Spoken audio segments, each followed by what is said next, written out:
play!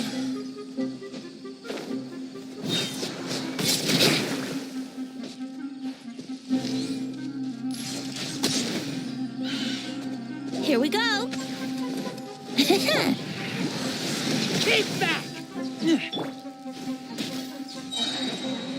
Think you can get away?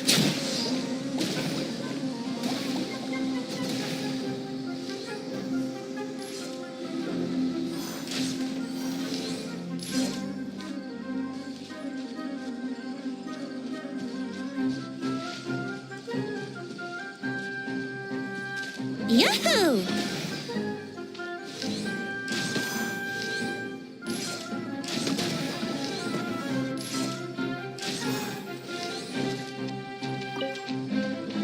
Brace yourself.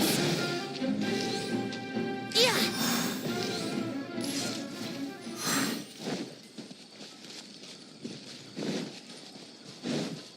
Let's play. Time for takeoff. Here we go.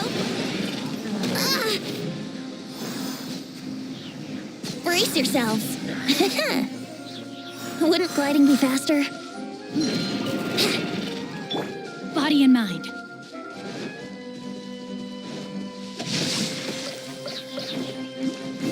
Let me weave you a verse.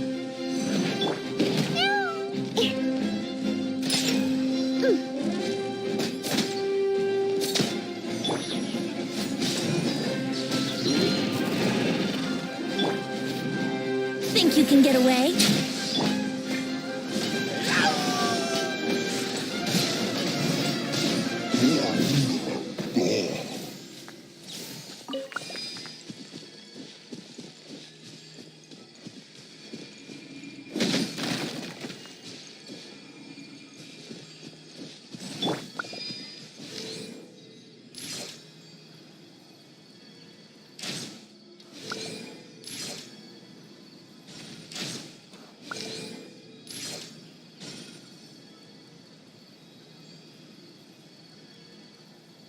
Yeah.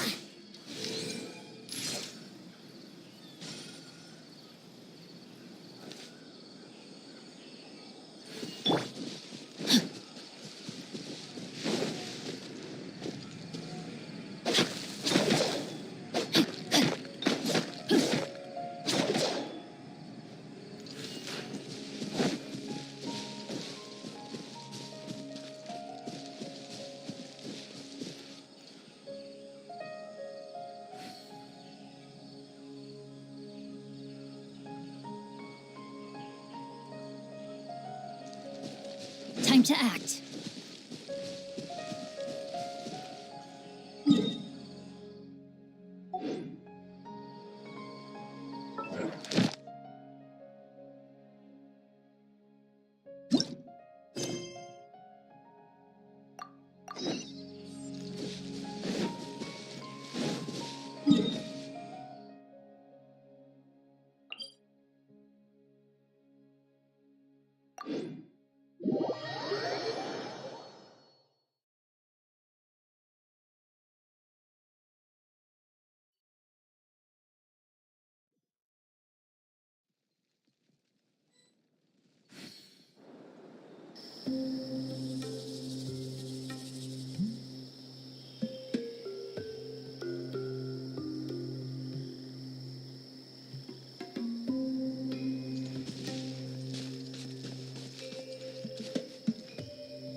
What'd they do this time?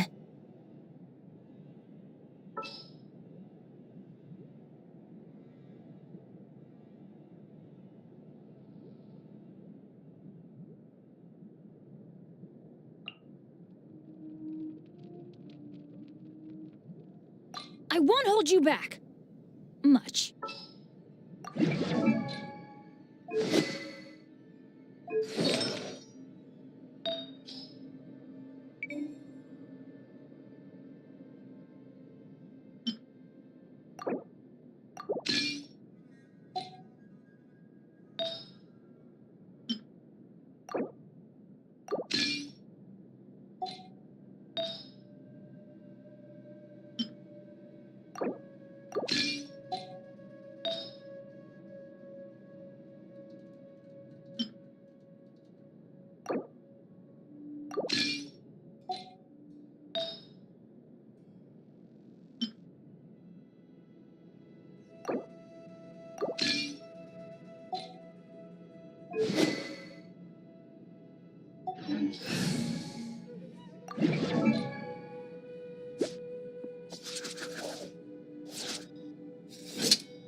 Yahoo!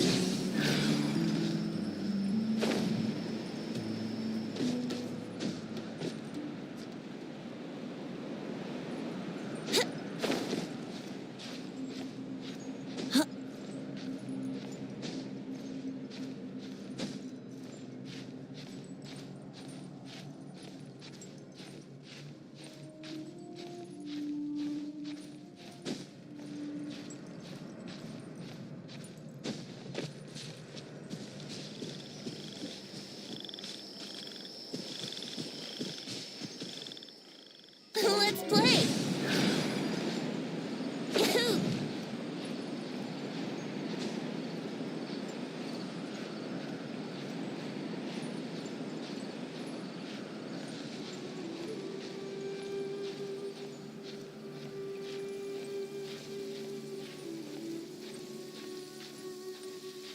Let's go jumping in puddles and see who can make the biggest splash.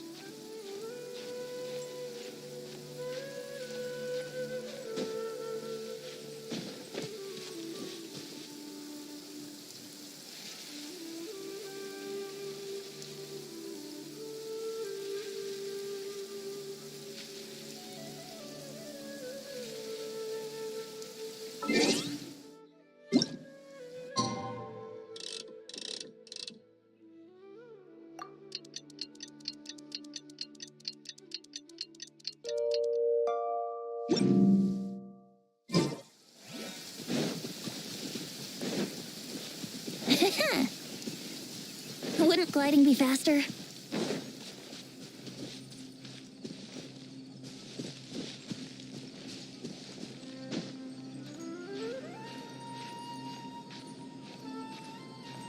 Huh?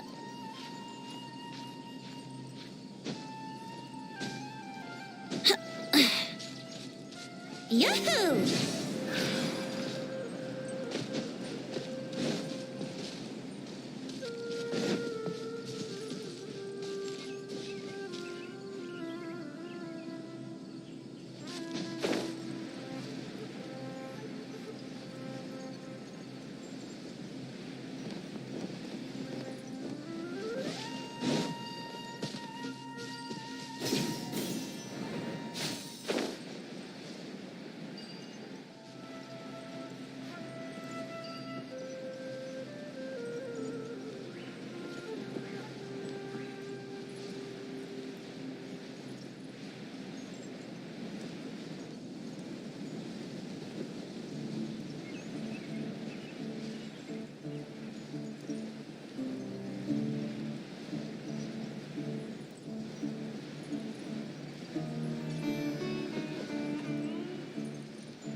We finally made it to Caravan Rebat.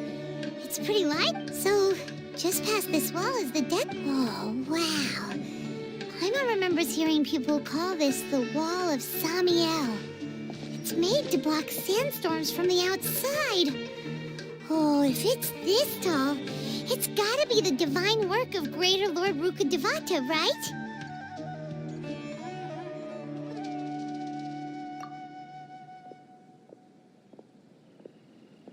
Enough gawking. Come on, follow me.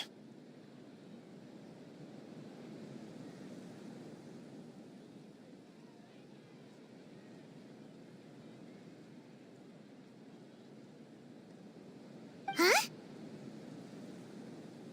Over here. Oh, Haytham went that way! Let's hurry up and follow him. Wonder what he's up to.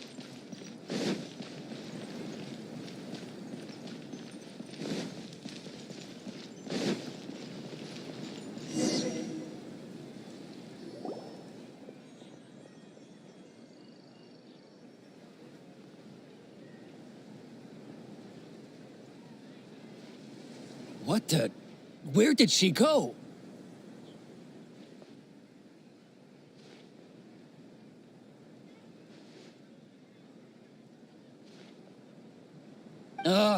How did we lose them? They were just here a second ago. More Eremite mercenaries? Who are they working for this time? Anyway, Traveler, it seems like we were You were too careless. You should have noticed those hopeless amateurs trailing you a long time ago.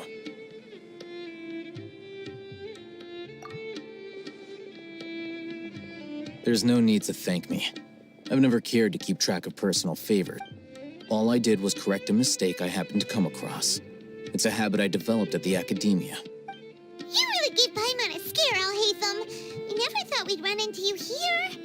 Last time we met at Port Ormos, didn't you say you were going back to the academia? Wait, don't tell Paimon that you're here to take us back on their orders. Oh, so you've already landed yourselves on the academia's hit list. I can't say that I didn't expect it. However, had I wished to turn you over to the academia, don't you think you'd already be the Eremites' honored guests by now? Oh, right. You do have a point. I have no interest in running errands for that project. As a scholar, I've always belonged to the camp that promotes researcher autonomy. And these days, you're more fascinating than anything the sages can offer. Not quite. To tell you the truth, I'm still investigating the Divine Knowledge Capsule. Unfortunately, I've run into some difficulties. Everyone says the capsule originated in the desert and was eventually moved to Port Ormos. If I am to get to the bottom of this, I must understand how the capsule first came to be. Which brings me back to you, and why you're so interesting. The leader of Ain al-Ahmar used the Divine Knowledge Capsule right in front of you, and upon seeing him, your expression became perplexed, and you were lost in thought for quite some time. To have that kind of reaction, I think you must have realized something. Are you interested at all in sharing what you've been hiding from me?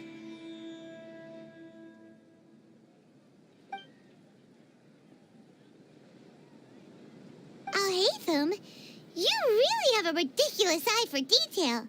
What kind of person even notices or remembers stuff like that? So that's your answer.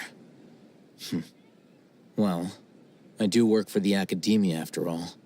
So considering that, it is indeed wise to keep your cards close to your chest.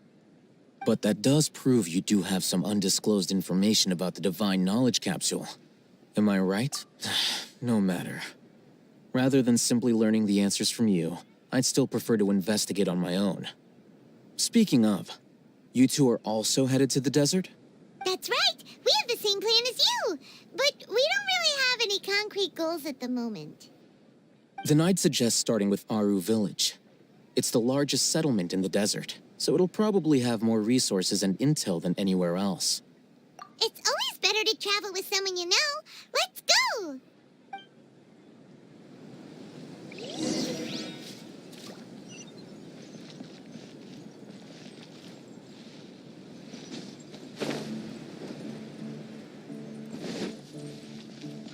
Wouldn't gliding be faster?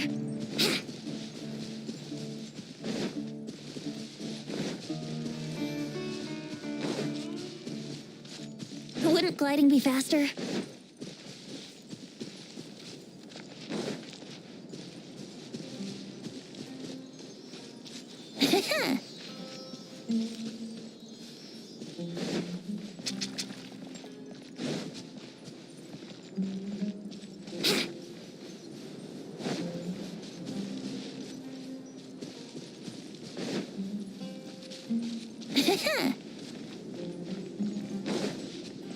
Want a taste of my Let's hammer? play!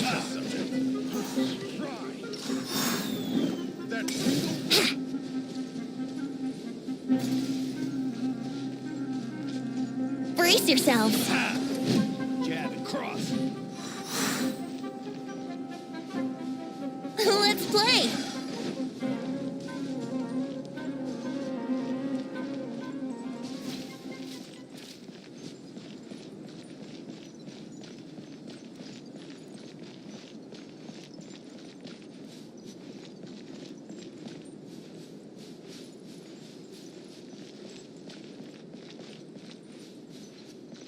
Wouldn't gliding be faster?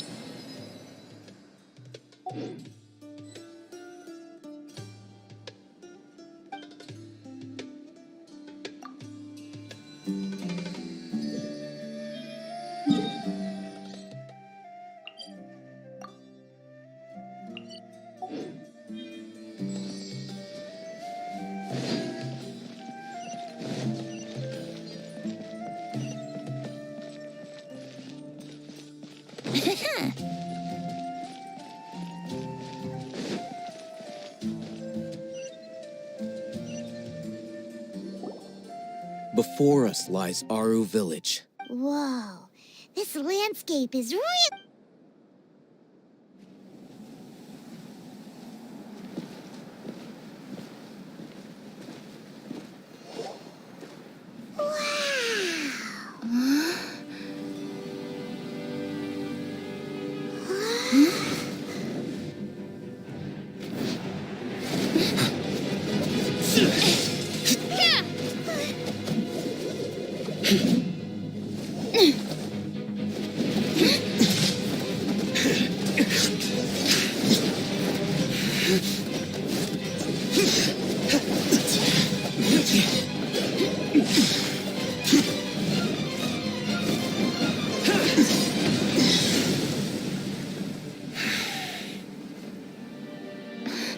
Simon.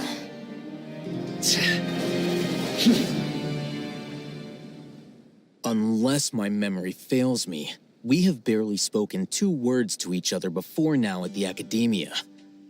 Would you care to enlighten me as to when and how I invited the General Mahamatra's wrath? Oh, Hatham. Do not think you can escape my judgment just because you managed to escape my attack. Judgment? So that's how you'd characterize your actions here, is it?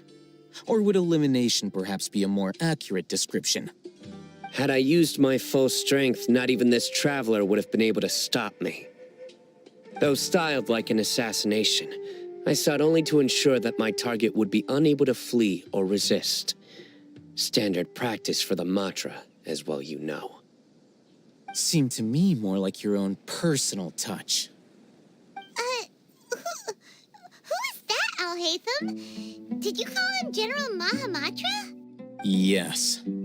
General Mahamatra Sino, head of all the Matra at the Academia.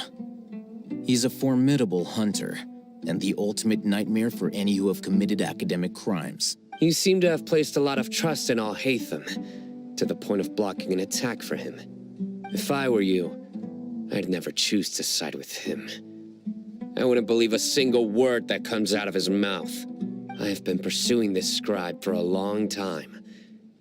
I urge you, stand back and do not seek to defend him any longer.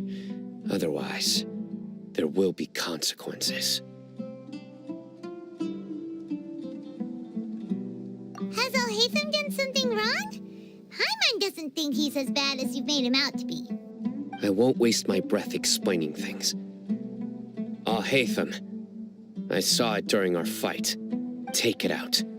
The divine knowledge capsule you're hiding on your person. Unless you want me to retrieve it for myself. Very perceptive of you. Nothing escapes Amatra's senses. Wait, the divine knowledge capsule? Didn't it fall into the Matra's hands in Port Ormos? No wonder you speak with such confidence, Sino. But I must admit, I'm very curious. What does this capsule mean to you? And why, as General Mahamatra of the Academia, are you all alone in the desert?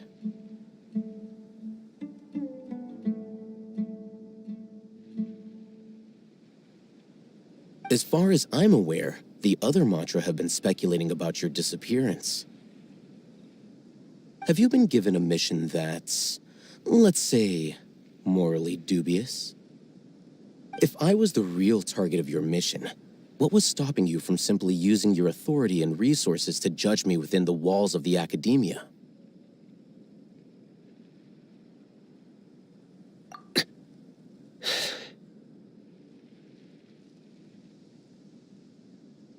I should have known you'd be difficult to deal with.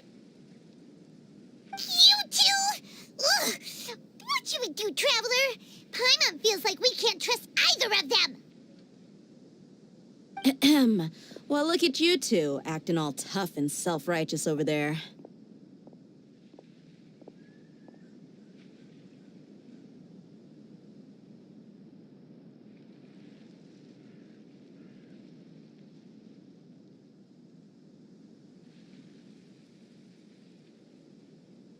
Wait, Dia? Great! Finally, someone that we can trust! You gotta help us out here. Otherwise, these two are gonna start fighting again! Yeah, sure looks that way. Two giants from the Academia duking it out once and for all. Not something you get to see every day, that's for sure. Listen, I know you academic types love to fill up your big brains with self-righteous morality and lord your empty rules and virtues over each other. But how dare you bring your petty disputes into the safe haven of Aru Village? It seems like someone's gonna have to beat some sense into your thick skulls until you finally learn to respect these grounds.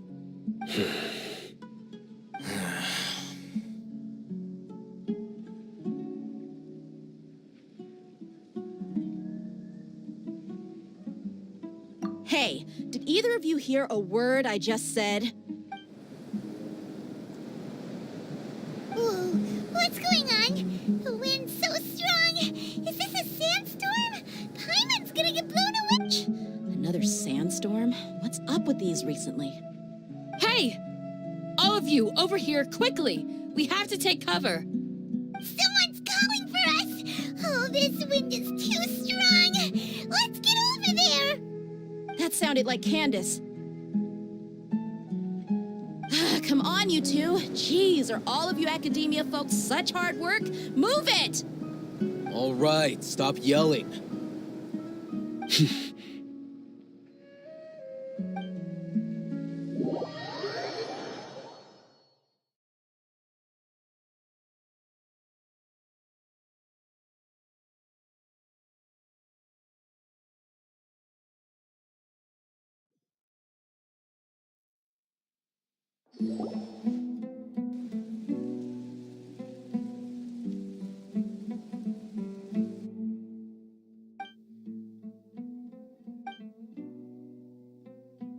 Well, this is pretty awkward.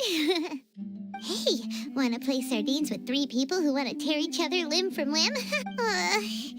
The air is so thick and heavy. Paimon can hardly keep floating anymore. My sincere apologies, everyone. This is the home of our village chief. I will have to ask you to make do with this small room until the sandstorm dies. Please, let me introduce myself. I am Candace, protector of Aru Village. Our savior has come at last! Nice to meet you, Candace. The name's Paimon. Thank you so much for helping us. There's no need to thank me. It's only right to help each other when the weather gets rough. Wow, she's so gentle and caring, like a nice older sister. Unlike those guys over there. All right. Now that we're all better acquainted, we should return to the topic at hand. As a guardian charged with the responsibility to protect my fellow villagers from harm, I was observing your conflict from afar, even before the sandstorm started. And now that you have set foot within our village itself, it is all the more my responsibility to make absolutely sure that you pose no threat whatsoever to us. So please, have an honest and sincere conversation with one another and put your hostile feelings to rest. If anyone dares to start anything again while they are under this roof, I will not hesitate to send them out for some quality time with the creatures of the sandstorm. Oh, on second thought, Paimon may have misjudged Candace's character. And that goes for you too, Miss Dia. Do I make myself clear?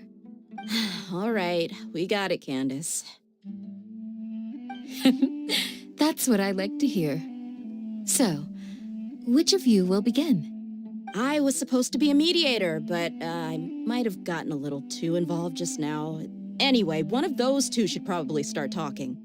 Wait, that was you trying to be a mediator? I have nothing to hide, so there's no shame in explaining myself. While Alhaitham wasn't wrong about the other Matra not knowing my whereabouts, it's not because I've been assigned a morally dubious mission. Rather, I've chosen to exile myself. Huh? Exile yourself?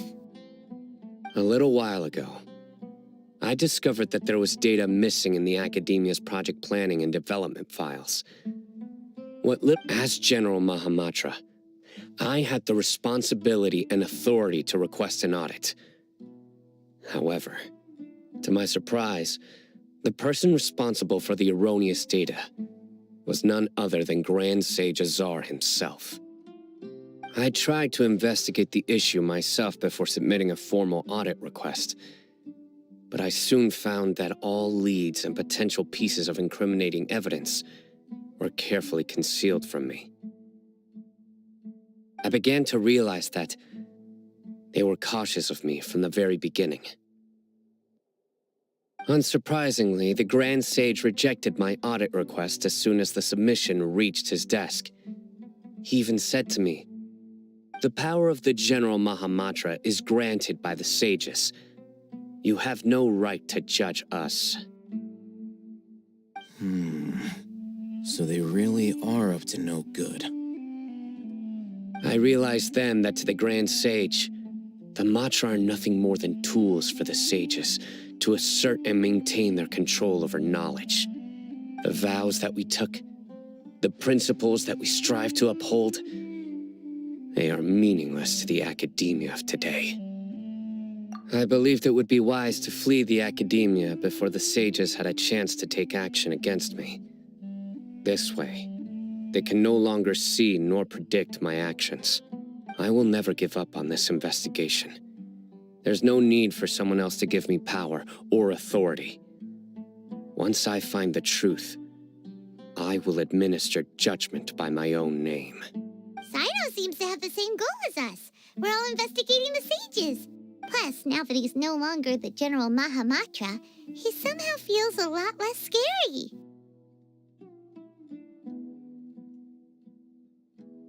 Well, Sino, if that's your story, then why did you see Alhaitham as a target? When I was investigating the matter in the Academia, I overheard a conversation between Alhaitham and a sage. The sages asked you to investigate a blonde-haired traveler. Do you dispute this, Alhaitham? What? Like many parts of the project, this assignment was undocumented. Now throw in your suspicious behavior with a divine knowledge capsule, and I think we deserve an explanation. Yes. I was indeed tasked with investigating the Traveler. I'll hate them! After all, the promised reward was so great that hardly any scholar could have refused. The sage told me, once you've completed this assignment, I can give you a glimpse of divine knowledge. A most enticing offer. Unfortunately, those academics don't know me at all. Their words contained one key piece of information, namely that divine knowledge indeed exists. That gave me all I needed to know. From my perspective, the sages are far from trustworthy. Think about it. Isn't it a little strange they're so willing to share divine knowledge with anyone, even as a reward? So, I began my own investigation following the lead of the divine knowledge capsule. In the end, I realized my wisdom in committing to this rather than collaborating with the sages. Had I been less guarded, I probably would have ended up like that Ain al-Ahmar mercenary, incapable of remaining sane for long enough to hold a conversation. You mean that the sages originally planned to dispose of you, using one of those capsules that drive people insane?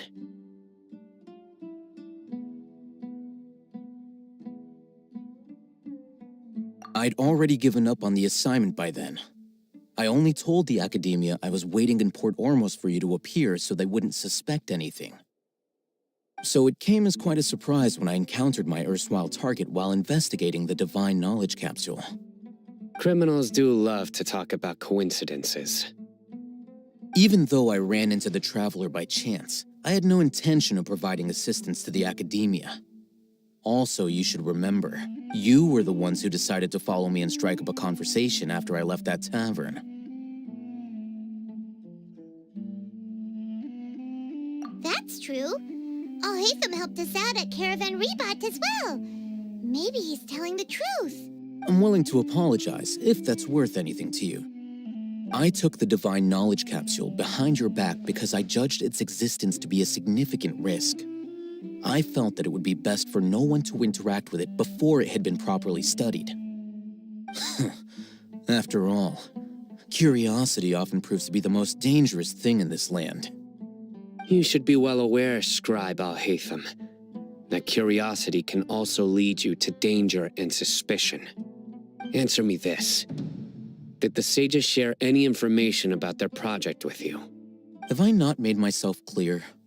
You and I are both distrusted by the Academia. Do you really think they would tell me anything? Fine. Although you haven't completely proven your innocence, I won't regard you as an enemy, for now. As you wish. Good. I'm glad to see you two clearing up your misunderstandings. And now you, Dia. I believe it's your turn. Oh, sorry. Whatever the boys were talking about must have been so boring that I spaced out. My situation is pretty straightforward. My employer, Dunyarzad of the Homayani family, is friends with the Traveler and is currently recovering from her illness at home. I had nothing going on, so I decided to return to our village for a visit. I was actually looking forward to a pretty exciting time getting back together with everyone here. But then I saw these two random guys in the middle of a pointless argument. It ticked me off, and things went downhill from there. Is that all? Well, I will admit that definitely sounds like your style. In that case, welcome back, Dia. That's more like it. I missed you all so much, Candace. Whoa! What was that sound? No need to worry. Now that you're no longer at each other's throats, please make yourselves at home. I'll take a quick trip outside to clear out some of those creatures in the sandstorm. Creatures? In the sandstorm? Are you sure you don't want some backup? Fighting in a sandstorm is not for the faint-hearted. Anyone without extensive training in these conditions is at a disadvantage. You needn't worry. Yeah, just leave them to Candace. Don't worry, she's as tough as they come.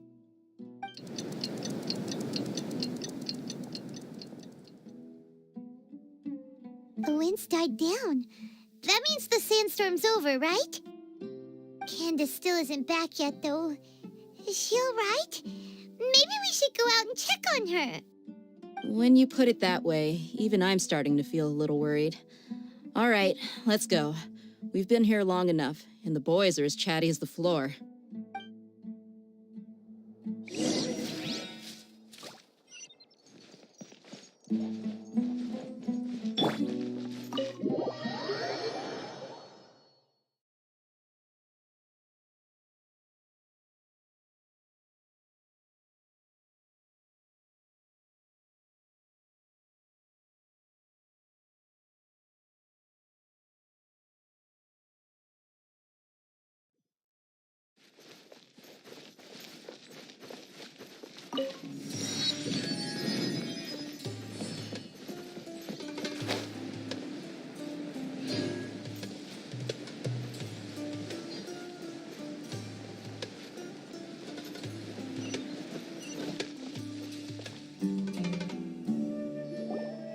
Whoa!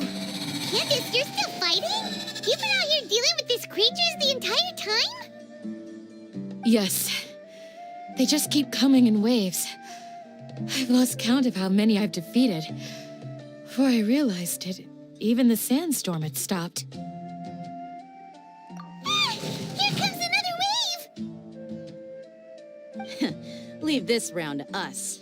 I got interrupted earlier, but now I have something to take my anger out on. It's been quite a while since I've seen the Flame Mane in action. I'll leave these to you then. I'll be sure to put on a good show. Let's go!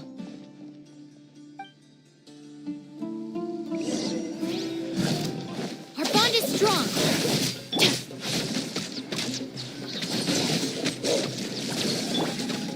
Let's light it up!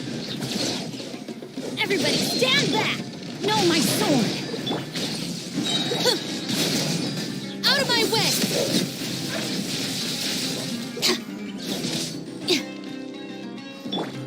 Time for takeoff.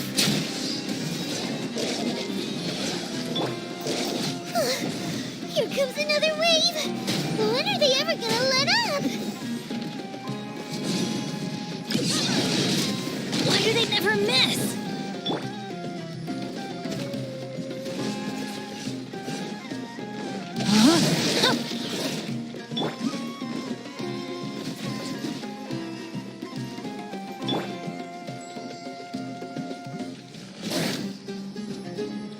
Here we go.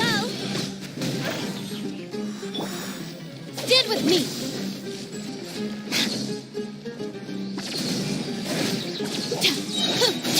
Lightning terrified.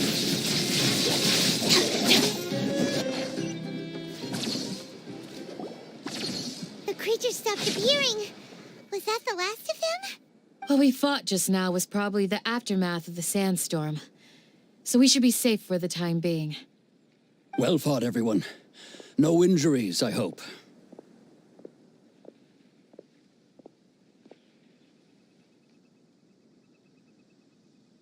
Huh? Who are you? Ah, my apologies. I haven't had a chance to greet you yet. I had my hands full taking care of the village's elderly and children. I am the chief of Aru village. Everyone usually calls me Uncle Anpu. Sir, I am also originally from the desert, but I have not been back for some time now. May I ask if such sandstorms are common? I can't say they've always been common, but recently the storms have become increasingly severe and frequent. Besides sandstorms, we also occasionally get earthquakes.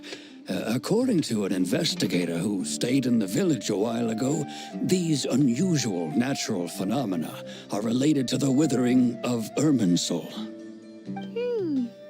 Another effect of Irminsul's withering. So, Irminsul's withering causes withering zones in the forest, and sandstorms and earthquakes here in the desert? Everything in the natural world is inextricably connected to Irminsul. These regional symptoms can indeed be a reflection of Irminsul's present state. Everyone in Aru village needs to take good care of themselves. Speaking of which, why haven't I seen a single village keeper since I got here? Village keeper? Who are they? Village guards like Candace? Does your curiosity know no bounds? Village Keeper is how Aru Village refers to mad scholars exiled here by the Academia. Most of them are scholars who lost their sanity after a period of training in the Avidia Forest. The Academia believes that their crazed mutterings may have a negative effect on the psyches of other scholars. So, they're forcibly exiled to the desert. Though if you ask me, it's all a boatload of nonsense.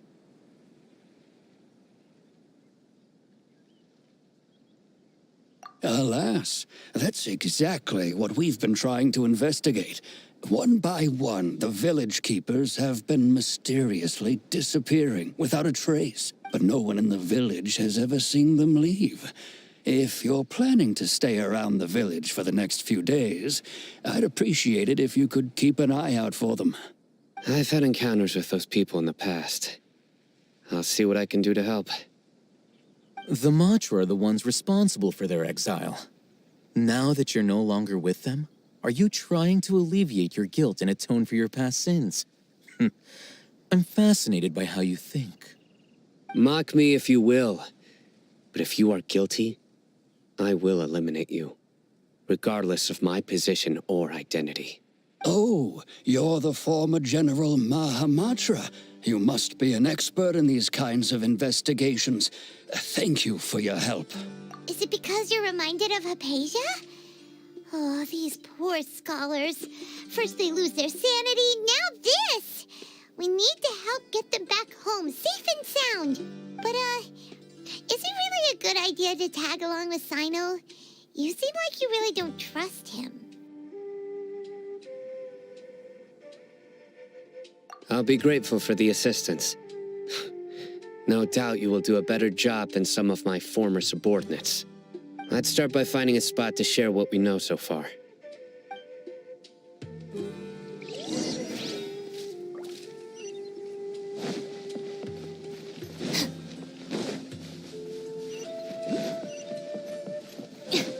Our bond is strong.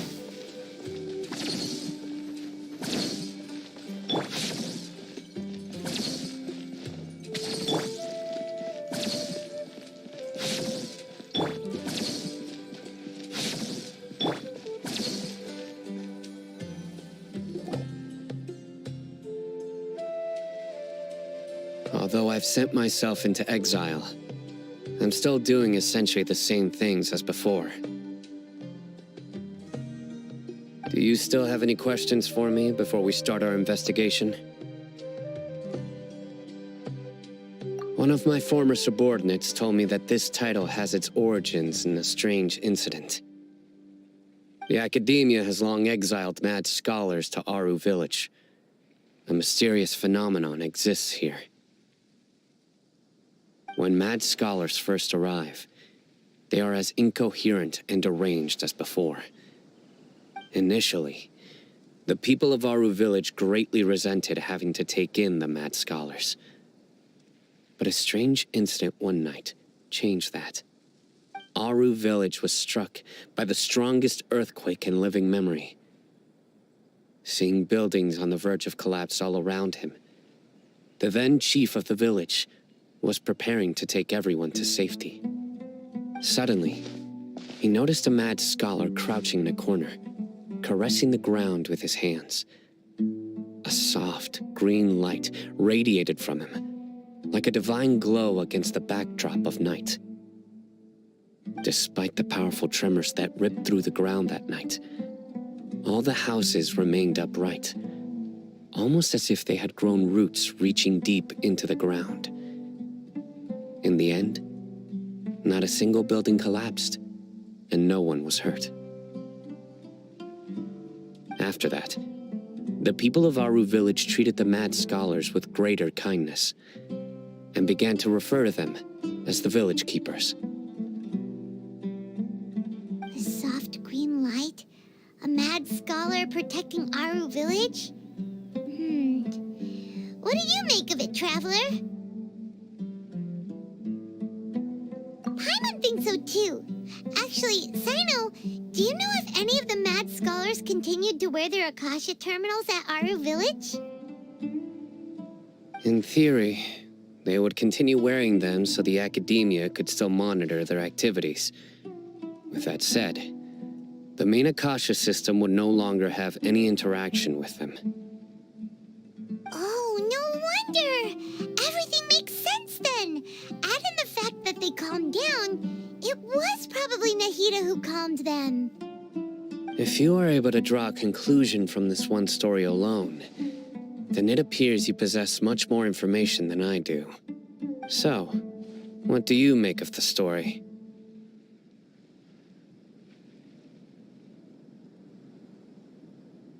Really? Lesser Lord Kusanali. What? You don't believe us? Lesser Lord Kusanali was definitely using the Akasha to give her power to the mad scholars! No, it's not so much that I don't believe you. I'm just struck by your reasoning. Lesser Lord Kusanali, the current Dendro Archon. Is she really active in Sumeru? The Academia has always placed far greater importance on the late Greater Lord Rukkhadevata. They've more or less ignored Lesser Lord Kusanali, and I've never had any reason to doubt their views. In addition, I've never heard any stories about Lesser Lord Kusanali and her deeds. To me, she might as well have been a god that never existed. No way! Nahida definitely exists! She's a... how should Paimon put it?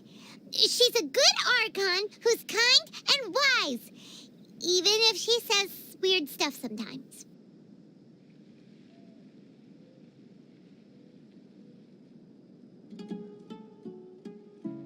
I've spent many years interrogating criminals, so I can easily tell when someone is lying. Good! Then you should know that we're telling the truth. That look in your eyes. I've never seen that from a liar. You two really... How can this be? To think, our Archon has been amongst us this entire time. All right, now it's our turn to put our skills to good use for this investigation. But easier said than done, especially since we don't have any leads. Maybe we can start by knocking on some doors. Excuse me, are you here to help me find my grandpa? Huh? Who are you? By the sounds of it, a resident of this village. My name is Isak. You'll help me find my grandpa, right? Is your grandpa a mad scholar? Hey, don't say that. Grandpa is just Grandpa. Why do you have to call him that? It's not like he's a bad person or anything.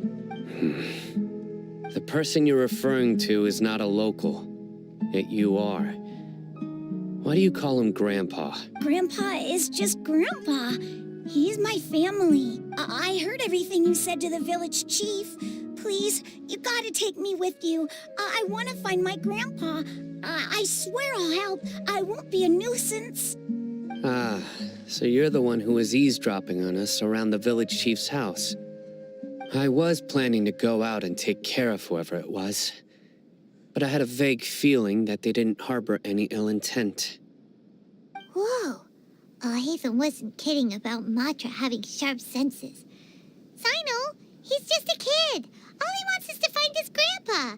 Let's find a way to help him. Sorry. I was only listening in because I wanted to know where Grandpa went. Honest. If you don't believe me, you can ask Miss Candace. All right. But first, let's confirm the facts with Candace.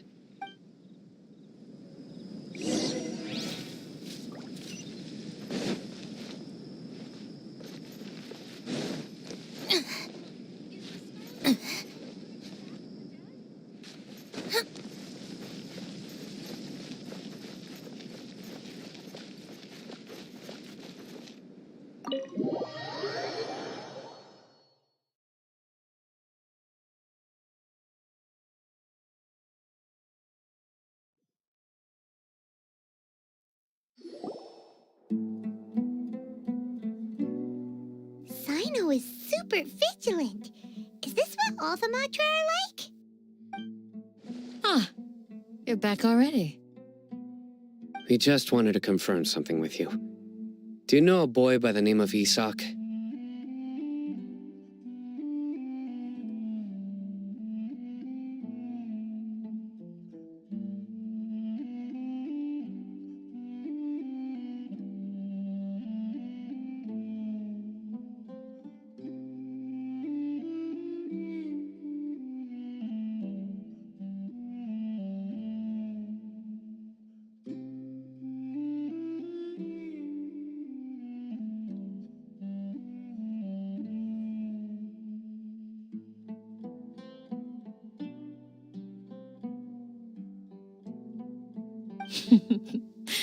I had a feeling he'd go looking for you.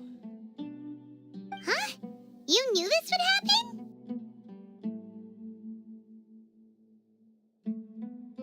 Yes. Although he tried his best to stay hidden, I still noticed him eavesdropping outside the window. He really wants to get his grandfather back. Isak's parents were both Aramite mercenaries who rarely returned to the village after finding employment in the city. He was raised by his grandfather. Unfortunately, it was only a few years before his grandpa passed away. Isak was still very young at the time, so various families in the village took turns caring for him so he could survive. Later, an elderly mad scholar arrived at the village. Isak thought the scholar bore a striking resemblance to his grandfather, and thus often spied on the man. However, the scholar was unkempt in appearance and incoherent in speech. Although Isak referred to the man as his grandpa, he was afraid and didn't dare to approach him. One summer night, the oft mumbling and bumbling grandpa suddenly calmed down and seemed to become more lucid. He even noticed Isak hiding in the distance. So Grandpa walked up to Isak and patted him on the head. He even took Isak to the entrance of the village, where he patiently taught the boy the names of the stars, and accompanied Isak until he fell asleep. The next morning, Isak woke up and wanted to go find his grandpa again. It's said that those who saw the scholar claimed he no longer appeared to be crazy, but appeared to be living in his own world, almost as if he were sleepwalking. Isak was thrilled that his grandpa was able to find peace and would follow him all the time, asking him things like, "Grandpa, want me to take you somewhere fun?" Or, "Grandpa, could you tell me stories about the stars again?" All this somehow just makes Paimon feel really sad. It seems like they both deserve so much better. Perhaps. Nearly everyone who lives in the desert has some form of hardship or regret. It's also my reason for fighting. I must continue to protect this land.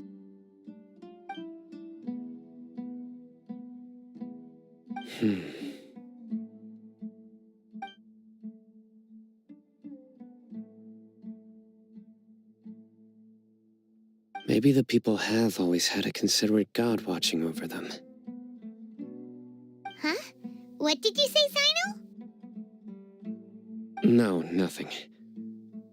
As long as Isak keeps his word and doesn't get in our way, we can take him along. Perhaps you are more compassionate than I gave you credit for. Please accept my thanks on Isak's behalf, Sino.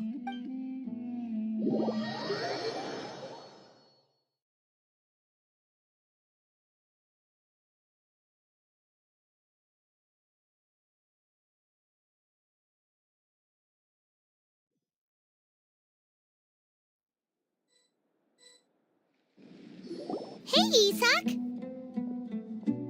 Oh, it's you guys. We've cleared everything up. Let's go find your grandpa. Really? Wow, thank you so much. Yeah! All right. Let's ask the local residents some questions first.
Excuse me, did you happen to see where the missing scholars went?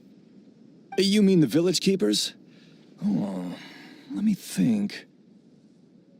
When I was eating dinner the other day, I saw one of them by the side of the road, muttering away and eating mushrooms and tree roots. They shouldn't go around eating that kind of stuff.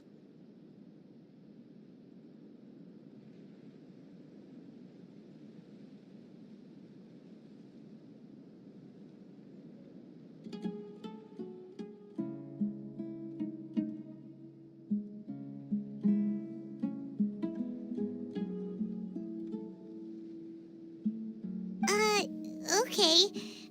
Did you notice anything else? Anything else? No, I think that's all I have to tell you. Sorry.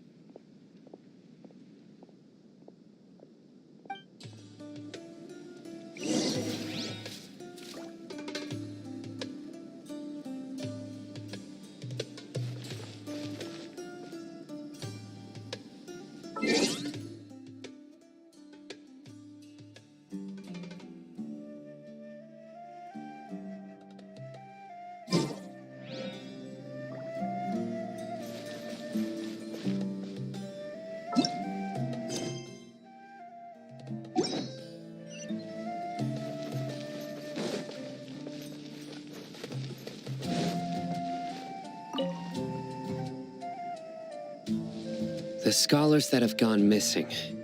Have you seen them? Those eyes. Those fierce eyes.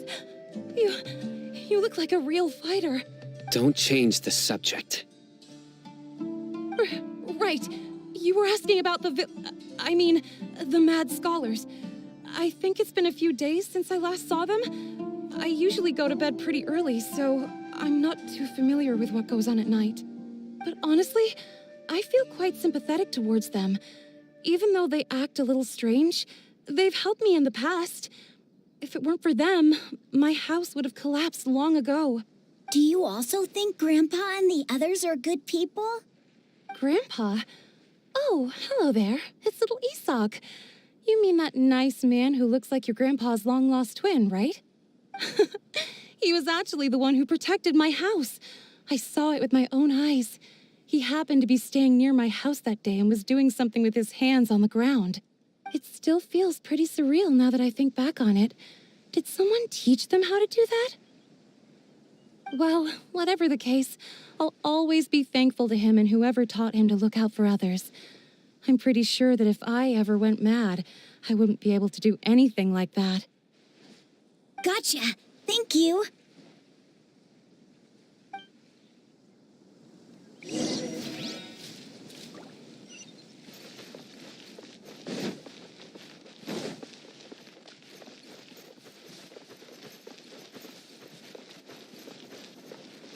Stay safe. Don't get hurt.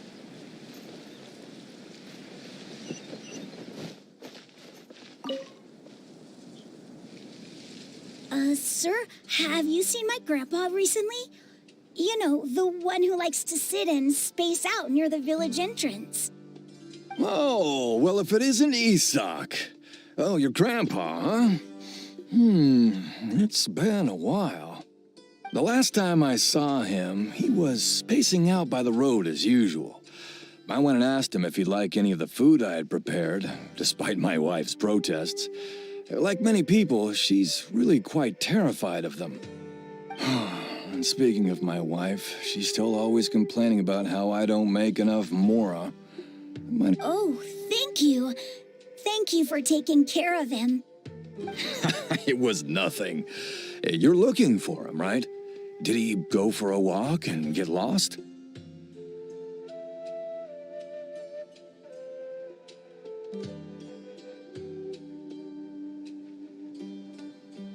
Yeah.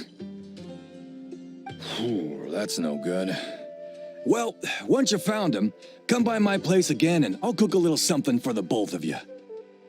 I've known you since you were very young. So as far as I'm concerned, you're family. Please feel free to come by anytime.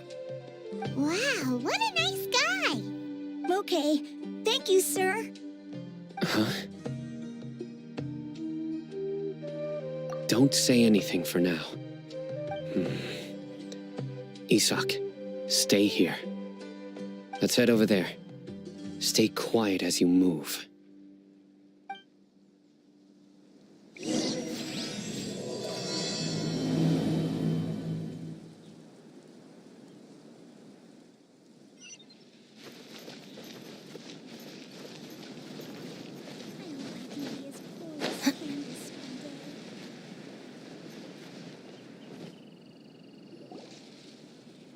Listen, see if you can make out what they're saying. Have you heard? The mighty Scarlet King, the sovereign of our faith, will soon return to this world. Yes, of course I have. The Scarlet King is the one and only true ruler of this land. I've never believed in any other gods. Still, you say he's coming back, but it sure doesn't feel like life's about to change around here anytime soon. What's your proof? Haven't you noticed? The village has been getting more deranged scholars than ever. Delavar was saying that many people also went insane just before the fall of the Scarlet King's civilization in ancient times. We don't quite know why, but it seems like there's some sort of connection between insanity and the Scarlet King. Isn't it a sign of the Scarlet King's power that all the mad scholars have disappeared? If you ask me, they must have been chosen as the final sacrifice for the Scarlet King's resurrection. Huh. Now that you say it, that does make some sense.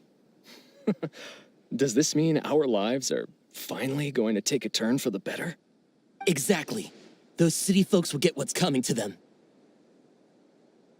Now, repeat everything you've just said from the very beginning. Huh? Who are you? Where did you come from? My patience is running thin. You heard what I asked.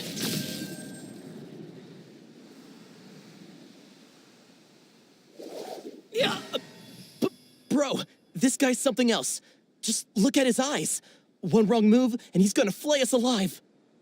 Let's not get on his bad side, okay? I am no match for this guy. Oh, okay, good sir.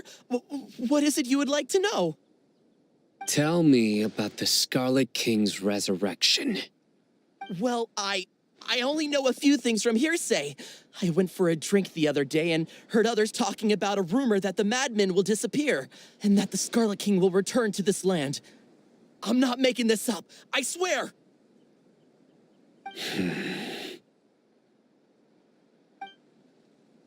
Hey, go on. Keep talking. It's true. It's all true, sir. We desert folk have had more than enough of those people at the academia. They keep sending us all their mad scholars and won't let us have a good life. Would you want to live like this if you were in our place? The radicals were even more thrilled than me when they heard the news. We're all praying for the Scarlet King's speedy return. Delavar also said that once the Scarlet King returns to our side, it's only a matter of time before we conquer the land on the other side of the wall. They're all willing to serve under the Scarlet King and fight for a share of the glory.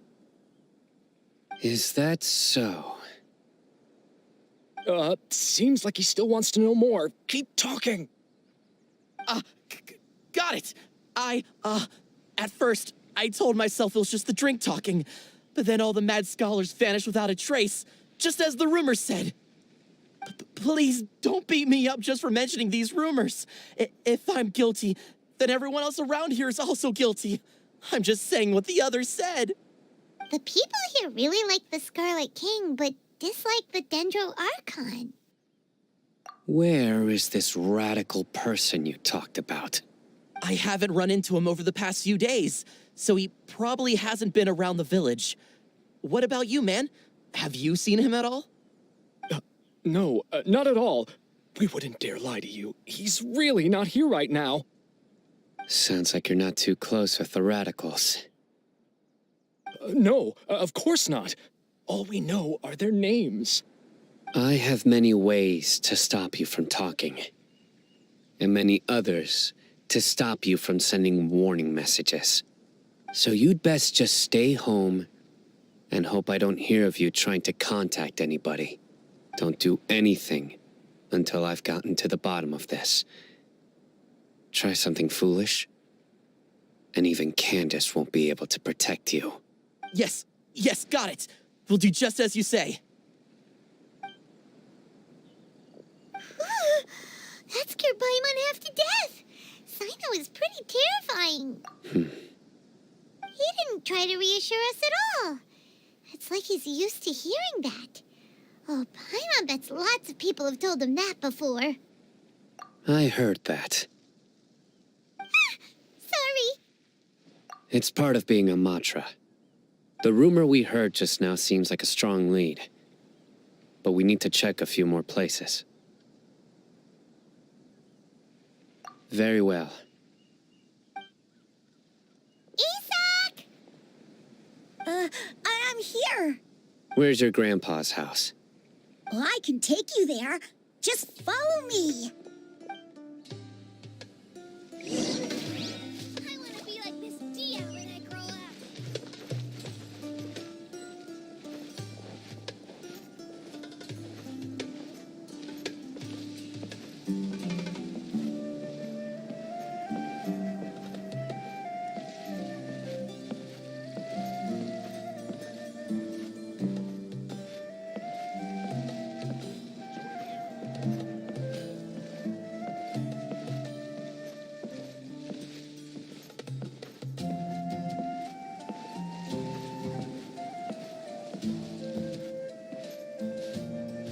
Grandpa, he likes to be alone.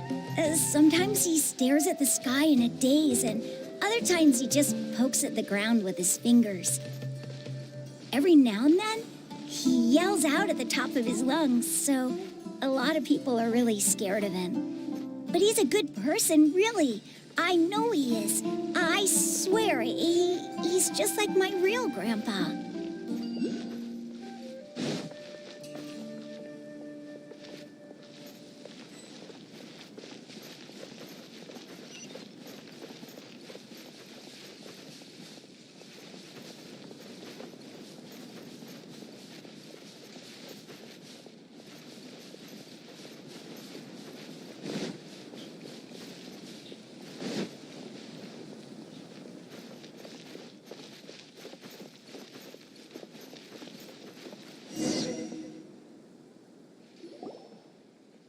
This is where Grandpa usually stays.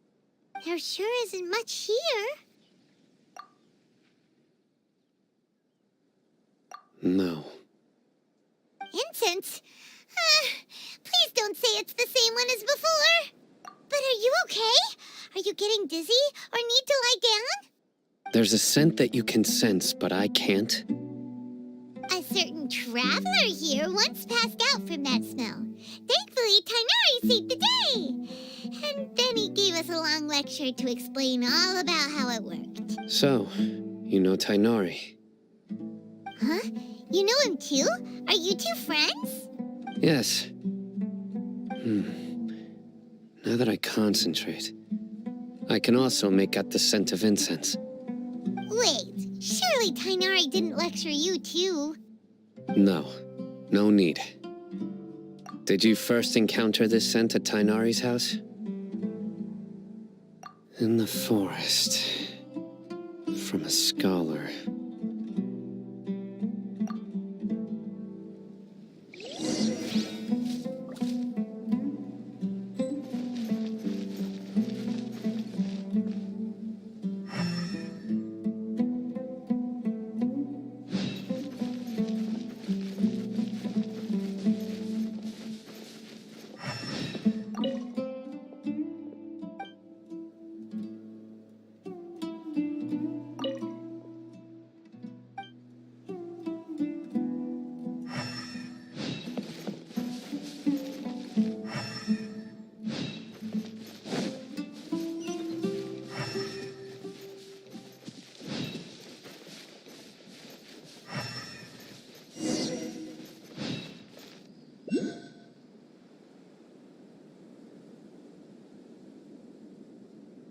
What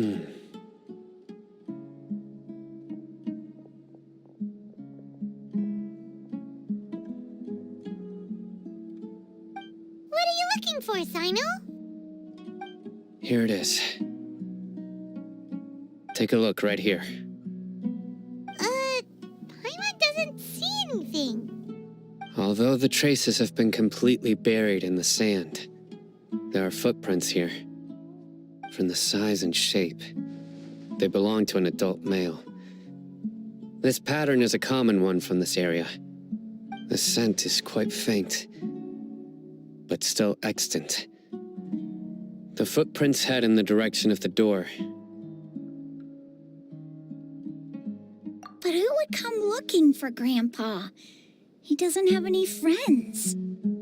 We'd have to ask whoever lured him away with the incense. Huh?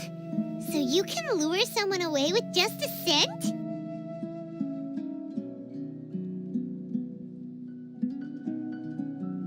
Hey! What's wrong with liking good food? Everyone's got something they love in life. Exactly.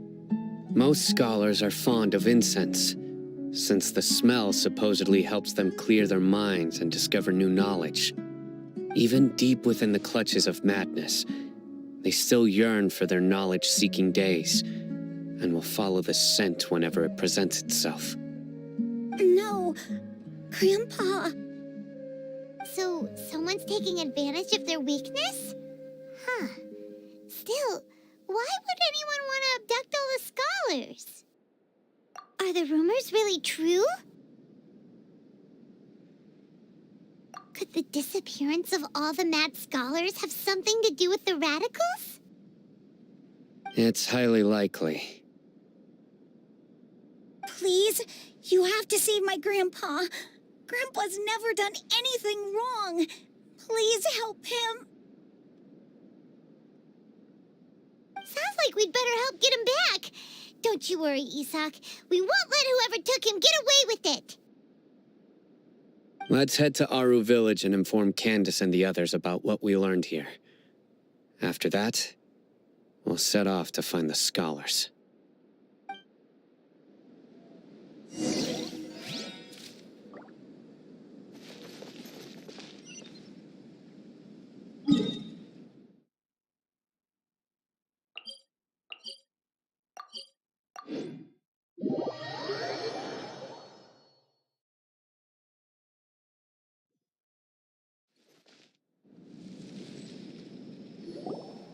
Right.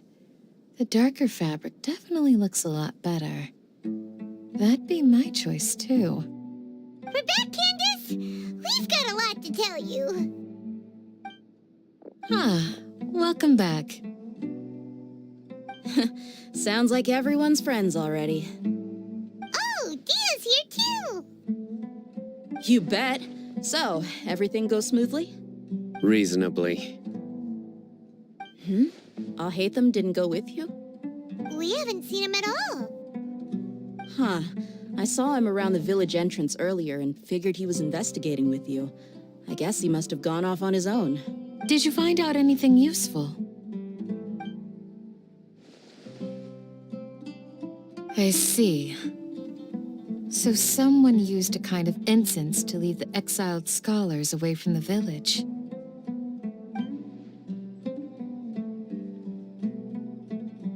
The resurrection of the Scarlet King? First I've heard of it.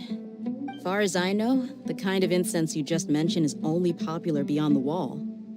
Scholars are fond of it, but as you can see, there aren't many scholars still studying around these parts. No seller would be able to make a profit here. Not to mention, making incense is a labor-intensive process. You won't see anybody in the desert with the patience to make or sell something that requires that kind of effort. It seems someone from beyond the wall must have been supporting this. Makes sense. So what should we do then? Do we go back to the academia and search for leads there? If it was any other day, that would be your next logical step. But today, you've got me on your team, so you get an extra tip. Didn't you say that the villager got his news from the tavern? Well, I also like to drink at the tavern, so I know a thing or two about these radicals he mentioned. If Paimon remembers correctly, the leader of the radicals is some guy called Delavar. Ah, yeah. Delavar, the scar-riddled bandit, Engur, the wide-eyed butcher, and Jabari, the duck-tailed bearded crook. The whole lot of them are known around these parts. These guys have one thing in common, and that's being broke. The rougher life gets, the more they want to believe in the Scarlet King. Way they see it, the Scarlet King's resurrection is their only chance at overthrowing the Academia. Throwing all of Sumeru into chaos is the only way to change the way of life here in the desert. Anyway, that's my guess why they've chosen to become radicals. Tia, you're amazing! You really know this place inside and out.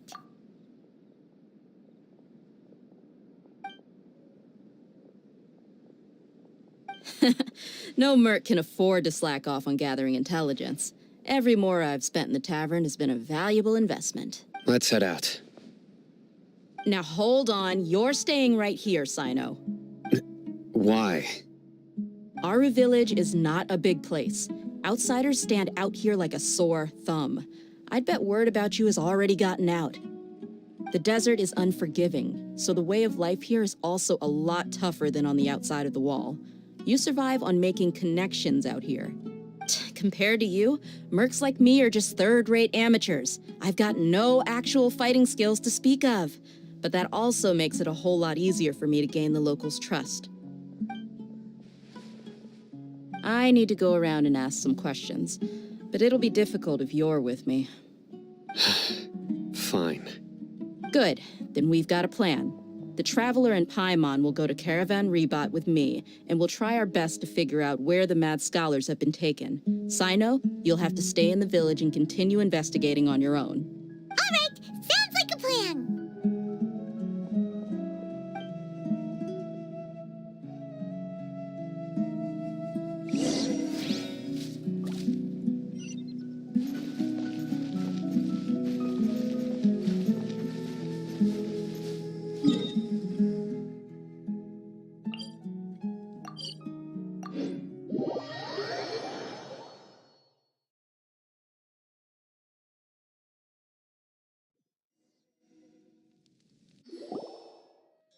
Well, here we are again. Sounds like you're starting to get familiar with the area. Paimon's amazed every time we see the wall of Samiel. How can a wall this tall even exist? I know what you mean. I had the same question every time I walked this way when I was a kid. Also, why is this high wall here? And can a wall really block sandstorms? It was only after I grew up that I realized the wall of Samiel isn't just there to keep out the sandstorms. It serves a more important purpose, keeping out people like us. Sumeru is run by wise and mighty sages. To them, us desert dwellers are nothing but tools that can be used and discarded at their whim. We're cheap labor, like livestock, but easier to control. Nothing more. Even if a child from the desert got the chance to obtain an Akasha terminal, almost all their requests for knowledge would be denied. The Academia believes we're underserving. Geniuses like Sataria are 1 in a million. The other children never get a single chance to try and rewrite their fate, even though the Academia knows very well that we're humans, just as they are. That's terrible. I would tear down this wall with my own hands if I could.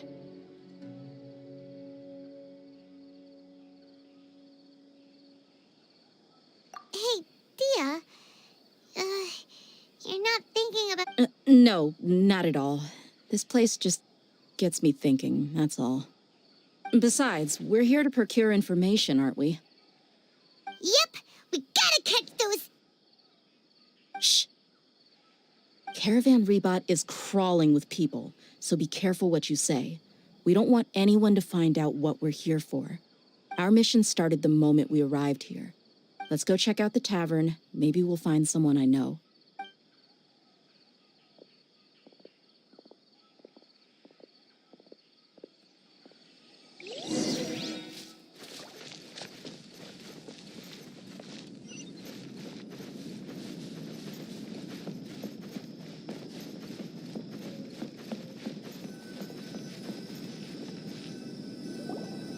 Just our luck. None of them are here today. You mean, you don't see anyone you know? Dia, is that you? What a coincidence. You here for a drink too? Zaki. Finally, a friendly face. Oh, and who do you have with you here? Guests from another land? Hello. I'm Zaki. Dia's, how would you put it? Drinking butt? We've had drinks together a few times. You could say we go back a ways. Anyway, as far as my friends here, they aren't too shabby, are they? You rarely see any Outlanders so friendly and respectful nowadays. Absolutely. Much better than those people on the other side of the wall. So, Dia, are you looking for someone? Yeah. Have you seen Enger, Delavar, or Jabari recently? Of course I have. Matter of fact, we were all here drinking together just a few days ago. I've got a spice trading deal from another nation. I thought maybe Delavar and his friends might be interested. Know where I could find him? Ah, how thoughtful of you. Then I assume you also know that Delavar's been having a hard time making ends meet these days, so you came here to help him out? Hey, keep it down. Let's just say I prefer to keep this deal a secret. Y'all at Caravan Rebot are like family. If there's more to be made, why not do it together?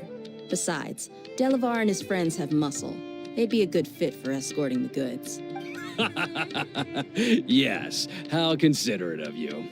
Delavar's my friend too, so of course I can take you to him. Come on.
Are we there yet?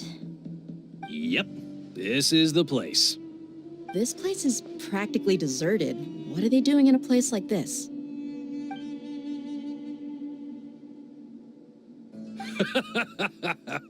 Why don't you take a guess? Go on, a wild stab in the dark.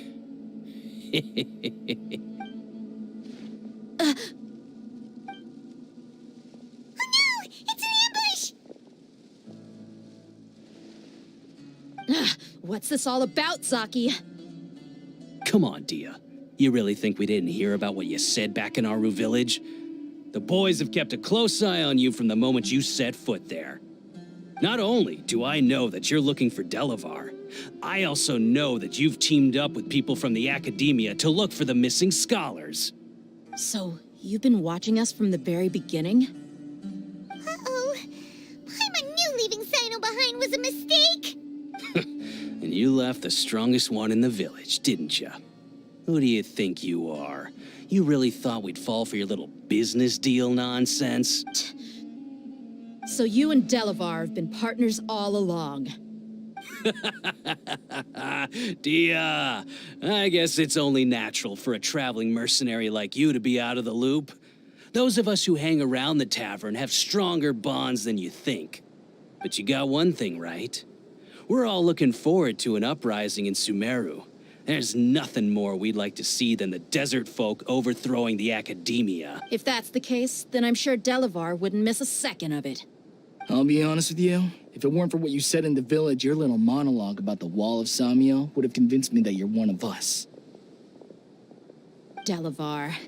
And Enger, you're here too, huh? Long time no see, Miss Mercenary. You should have known the traitors are what us followers of the Scarlet King despise the most. Dia, I thought that you, a fellow desert dweller, would understand that the Scarlet King is greater than the Dendro Archon. Little did I know, you don't deserve to join us. Yeah, gee, what a missed opportunity. Adopting radical views and kidnapping innocent scholars, all because of some baseless rumors. Anything else I'm missing out on? See? There you have it. Mercenaries are just a bunch of faithless scum with only one thing on their minds. Mora. Pathetic. You're all like a pack of street rats. You're not wrong. Mercenaries are driven by Mora, and my faith lies with whoever's paying me. As long as there's a profit to be made, anyone can become my friend. Enough talking! Get him! Just as I expected. Let's teach him a lesson, traveler.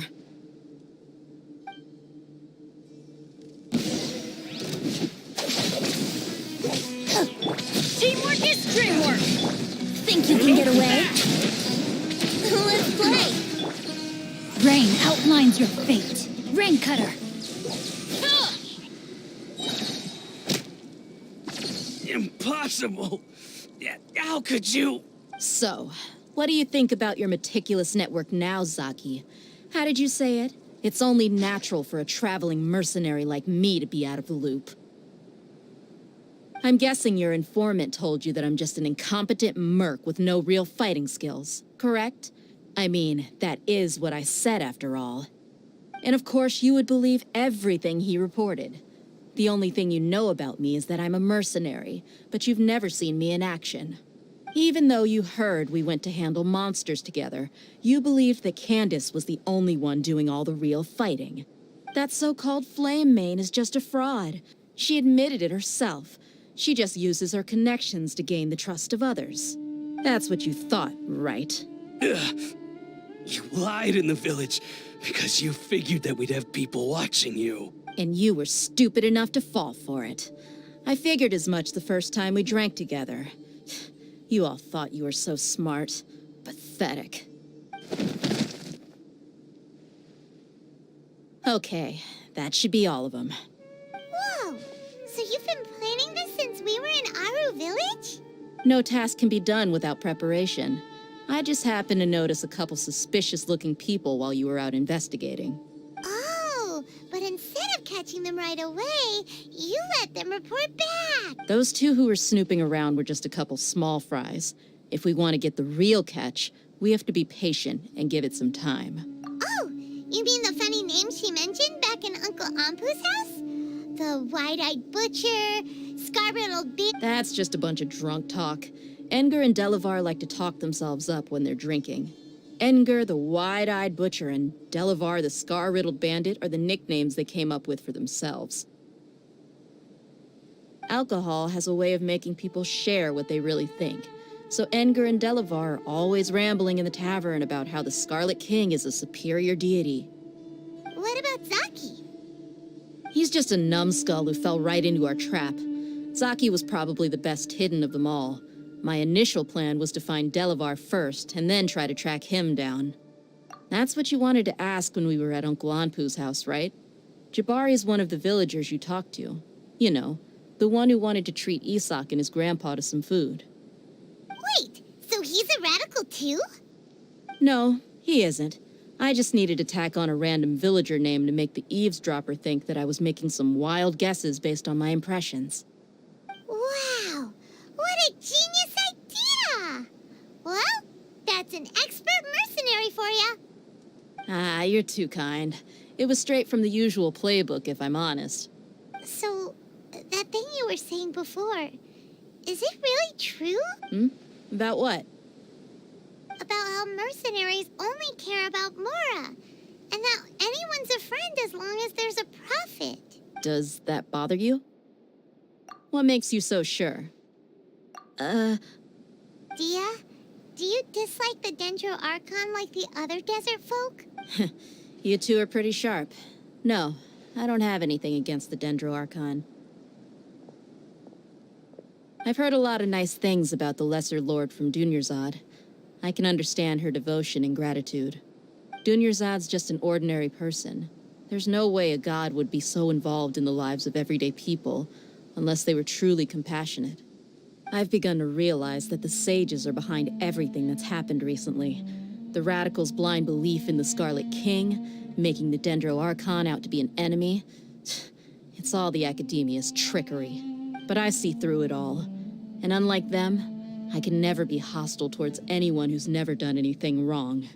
Dia. Anyway, looks like we're done with business here. Traveler, lend me a hand. Let's tie him up and bring him to the village.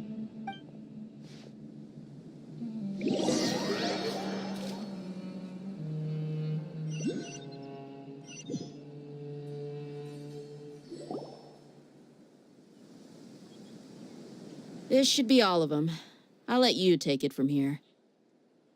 All right. I'll be in touch.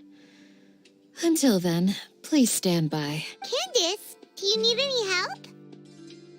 Candace will be okay on her own. I trust her, so you can too. She's been guarding Aru village for quite some time now. If anyone is qualified to question the offenders, it's her. While I'm questioning them, why don't you pass some time by exploring the area? I'll meet you back here tomorrow morning, Traveler.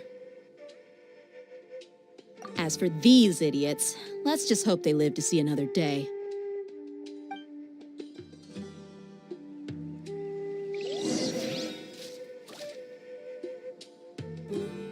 You heard the question. Now answer me.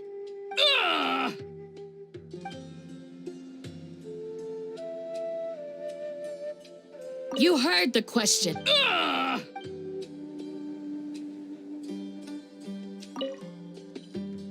Candace is an expert at dealing with people like this. All we have to do is wait for her word.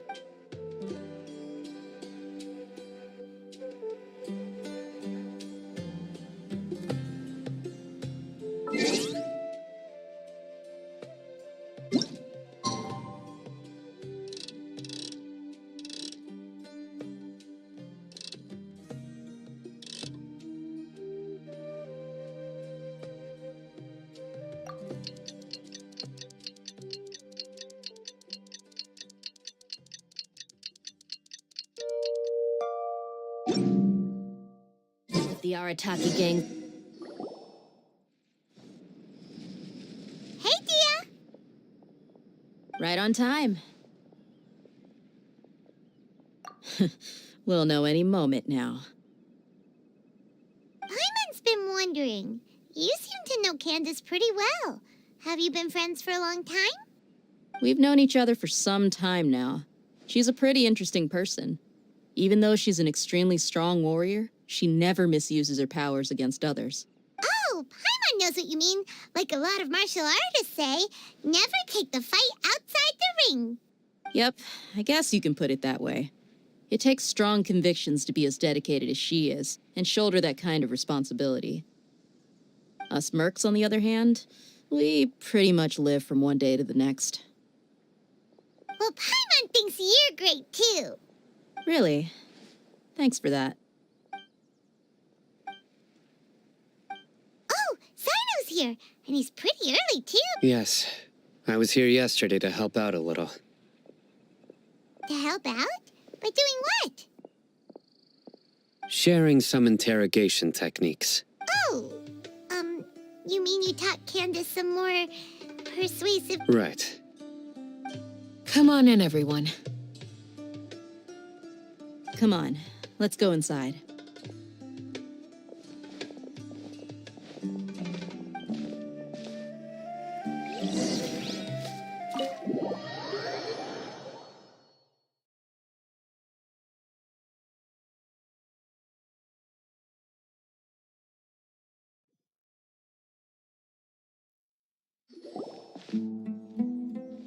Candace, where... Whoa, you look furious. Do I? Oh, there's no mask that can hide true bloodlust. Cover up your eyes, and it'll still show itself at the corners of your mouth. Perhaps I need to work on my composure. Still, it's perfectly understandable why I'm angry. I'm sure everyone present would agree. Yes, ma'am. Please, don't feed us anymore. We're gonna die. Well, looks like Sino taught her well.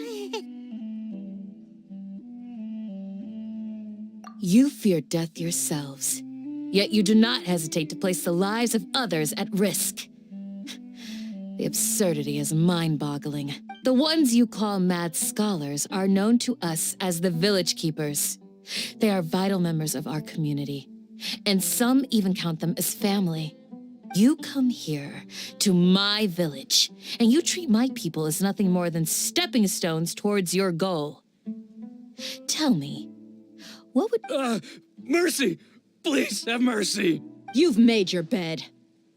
We may both be desert dwellers, but there is one thing that I understand better than you. The resurrection of the Scarlet King will only result in war. And war serves no one. The people of Aru Village care little about which god is in power. Life may be tough and tiring, but we wish to preserve our way of life. A war would only cause us to lose all that we have. And that is not a responsibility that you can afford to shoulder. We understand. We're sorry. I'll tell you everything I know. Please, just let us go. I'm listening. You might not believe this, but it wasn't us who came up with this idea. Someone was spreading rumors in the tavern. That's how we ended up hearing about the Scarlet King's resurrection. Some mystery man told us that mad scholars will make the perfect sacrifice to usher in the Scarlet King's resurrection. They give their lives, and we can get anything we wish for. They're called Village Keepers. Slip up again, and you'll regret it. Yes, sorry. It was all that mystery man's doing. He told us to spread word about the Scarlet King's resurrection and talked us into helping him. In return, he said he'll help facilitate the resurrection process. I'm not sure. That's one. Huh? One what? Strike. You get a total of 3. Then, you die by my hand. Wait, I'm telling the truth. We don't know anything. It was all him. 2. He got us to lure them out of their houses in the night with some kind of incense. We take them to a junction outside the village. Then the mystery guy takes them from there. You gotta believe me, please. I'm telling the truth, I swear. Just ask them if you don't believe me. That was indeed the truth. Traveler, go on.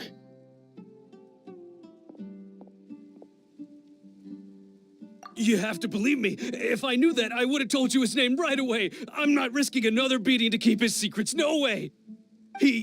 That guy, he wears a cloak, and he's always careful to cover his face. I believe I may know what's going on. Uncle Anpu? What do you mean?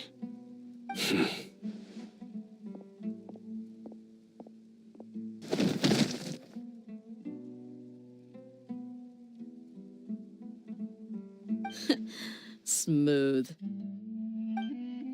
Okay, speak. If my suspicions are correct, this mystery man they speak of could be from the academia.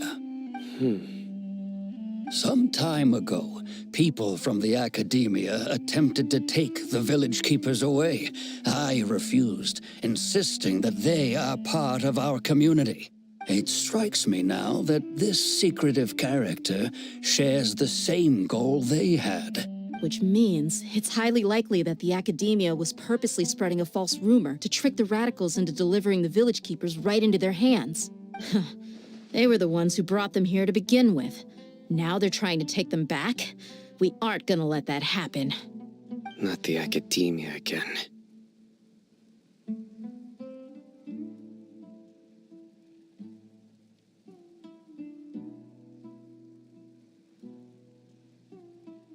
Just as I thought.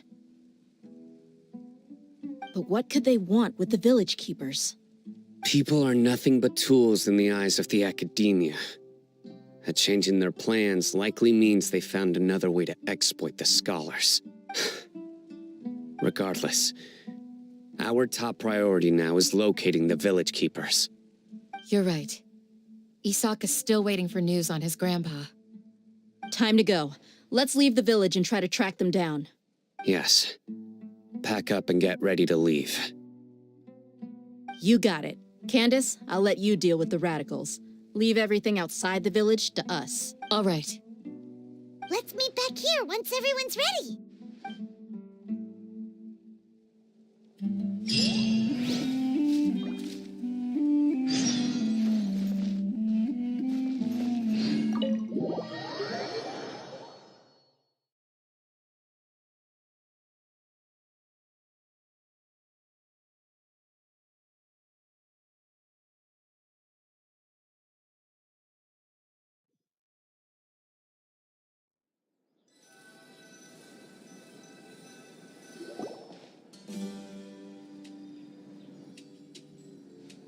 Let's get some food in us and then we'll... Whoa! Where did you come from? Well, as you can see, I am merely sitting here and reviewing what we have deduced thus far. You were gone for ages, and now you're suddenly sitting here musing to yourself? Where have you been anyway? Hey, what's with the silence? You never think things through before asking questions. I'm giving you some time to make up for that. Paimon's so mad! Paimon's gonna give you an ugly nickname! Never mind. Paimon's got nothing. There's just nothing super obvious to pick with this guy. It makes it so hard. Well, you've heard nothing to suggest I left this whole time. So clearly, I stayed in the village to investigate. Anyway, you plan to leave Aru Village and keep searching for the truth of this matter, yes? Yep. We're not gonna find out anything more by staying here, so we thought that we might as well take the search elsewhere. Enough with the silent treatment! No. I'm just surprised that you decided to team up with him. Alhaitham, you haven't helped us out at all ever since we arrived at Aru Village. Bold of you to question our choices. Yeah, you're all talk. While you were investigating, I had my own work to do, which I've now finished.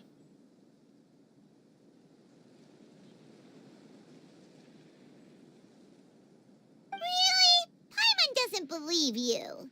To be honest, we aren't really a team, so I have no obligation to inform you of my whereabouts. Not to mention that going separate ways allowed me to find some important information that you all had missed. Huh?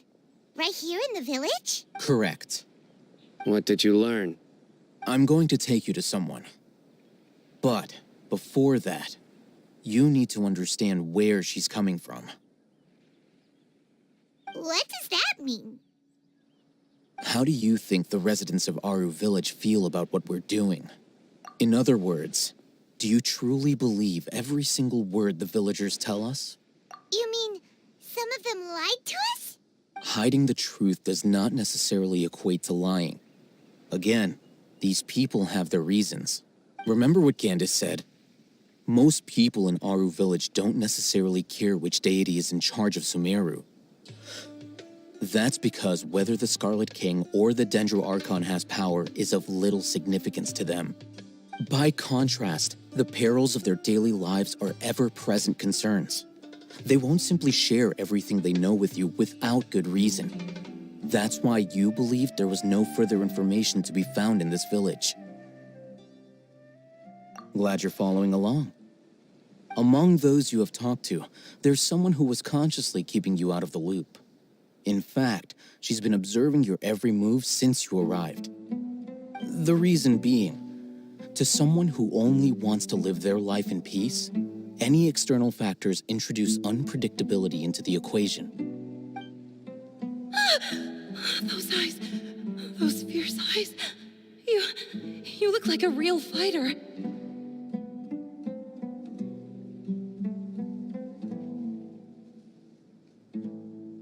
Don't change the subject.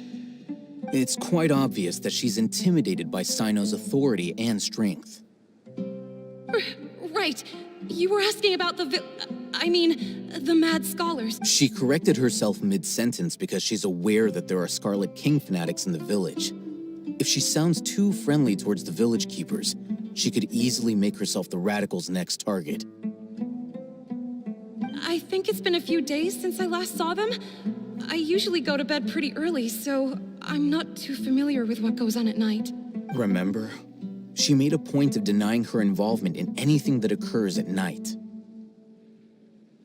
But honestly, I feel quite sympathetic towards them. Even though they act a little strange, they've helped me in the past. If it weren't for them, my house would have collapsed. After speaking to the village chief, it became clear that the village keepers had protected Aru village at night. In other words, the young miss was very much awake during that time. Then why would she lie? By getting involved with an outsider, she risks drawing unwanted attention to herself. As for why she might be so wary about all this, maybe you should ask her. I'll pass on this one. You said that she is afraid of me. If so, it's best if I stay out of this. We're on it!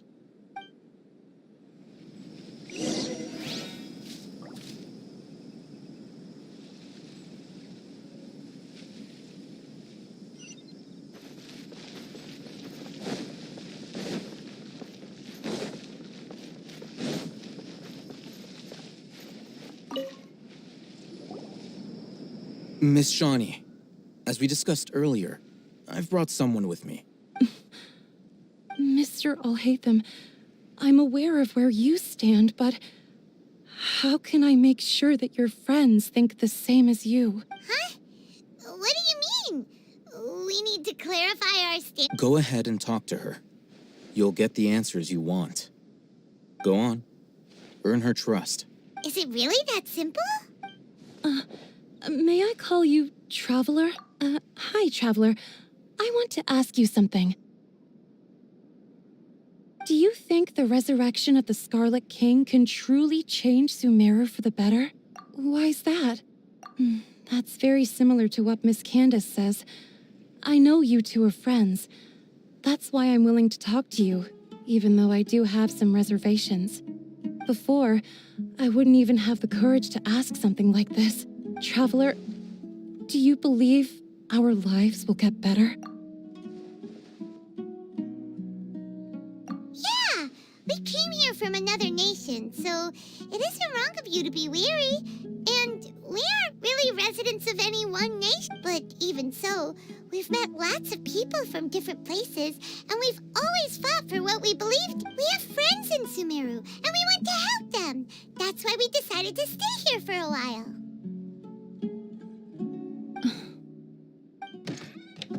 I want to trust you.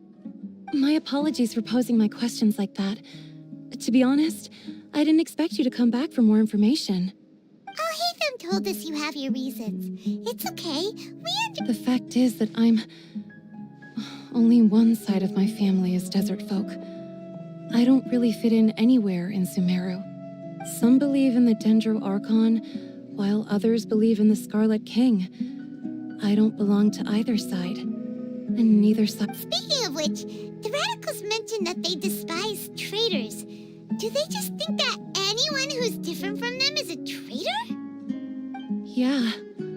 Some people can be so narrow-minded when it comes to bloodline and beliefs. It makes no difference what I say or how I behave. I'll always be suspected of having ulterior motives. Slowly, I just stopped talking to people. I pretended not to hear or see anything. All I want is to live my life in peace. And then it happened. The village keepers who had helped me disappeared with no explanation, and I didn't dare breathe a word about it to anyone. Until now. You can tell them. I'm sure she'll keep your secret.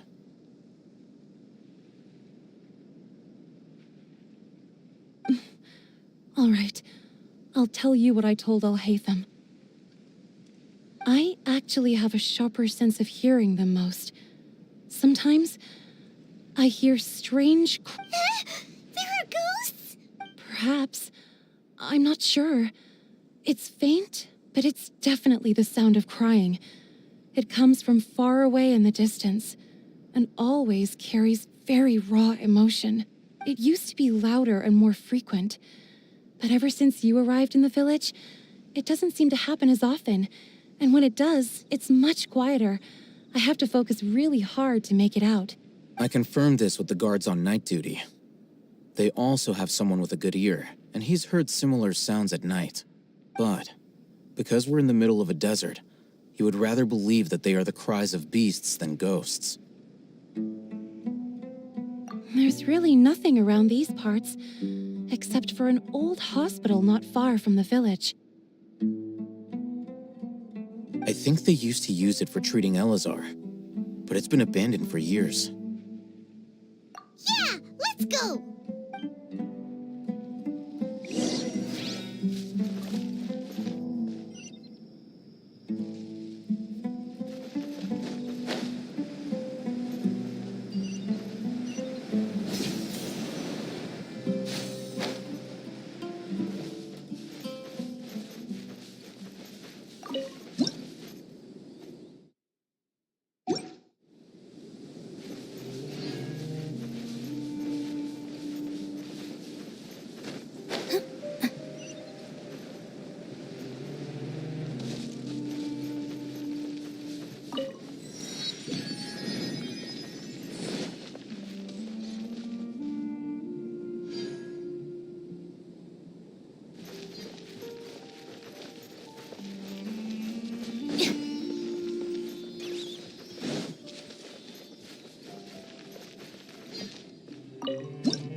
Oh, is this the place?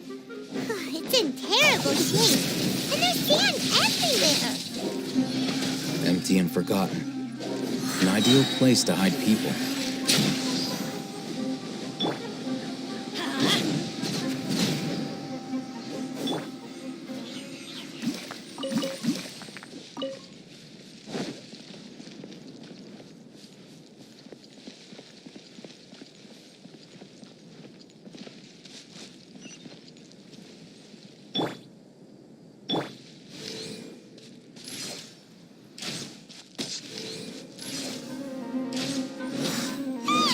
Monsters! Watch out! Let's play. Think you can get away? Here we go.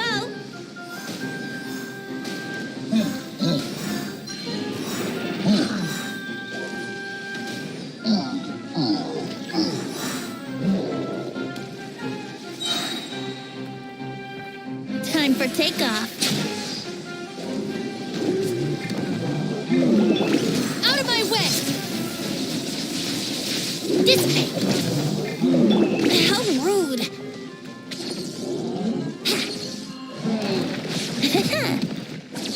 Brace yourselves.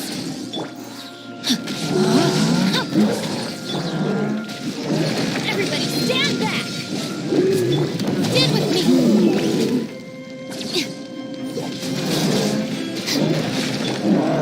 Yahoo! Think you can get away?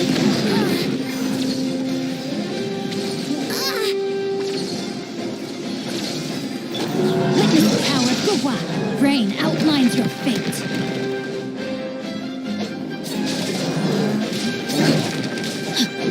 Dissipate. Lightning terrified! Yeah, brace yourselves.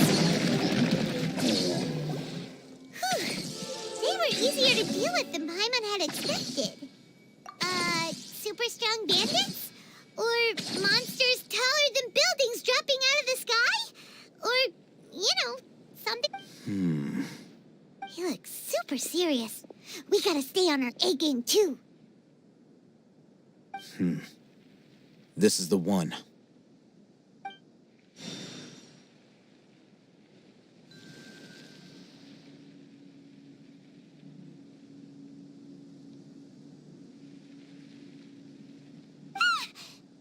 Let's go in and take a look.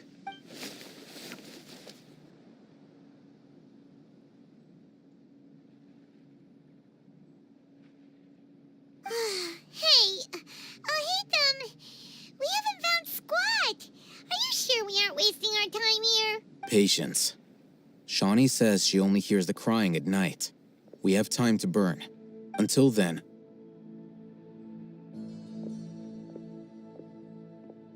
I'm taking a break. And just like that, he sits down. Wait, he even brought a book to read? What are you reading? Let Paimon see! Okay, sure. Huh? The natural position, which is the positional propensity of an entity in natural motion in contrast with an object in forced motion? Huh? When free from external influences, every entity displays the tendency to follow its natural trajectory? So, you got that? Oh, Paimon gives up. You keep reading your book. See ya! How is he so relaxed? Look at him, reading an impossible book in a creepy place like this.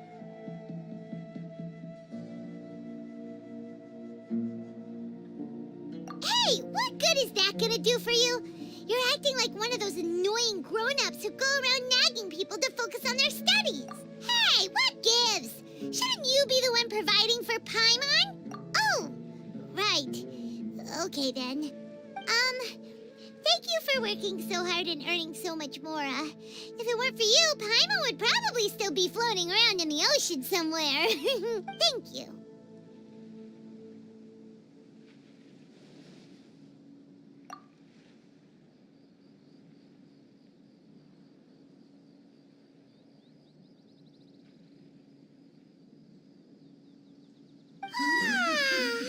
Paimon's getting so sleepy.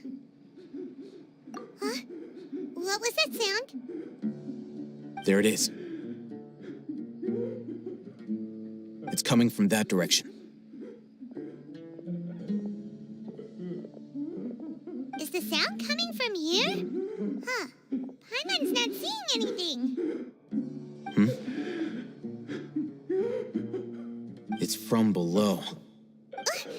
But there's no way we can get down there. Something is off about the interior here.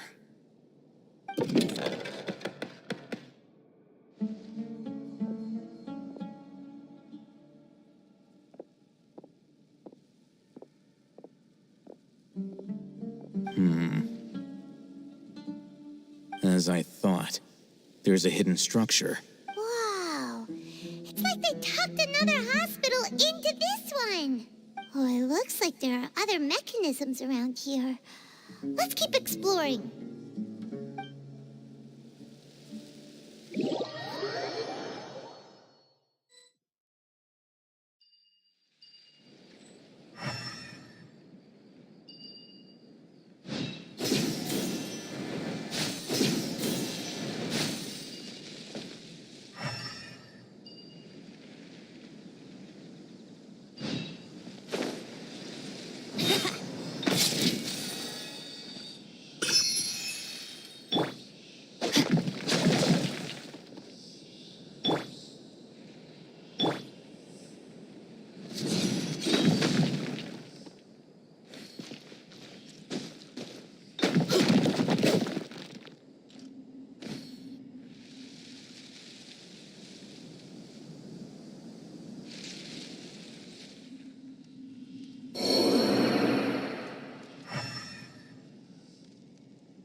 Time for takeoff.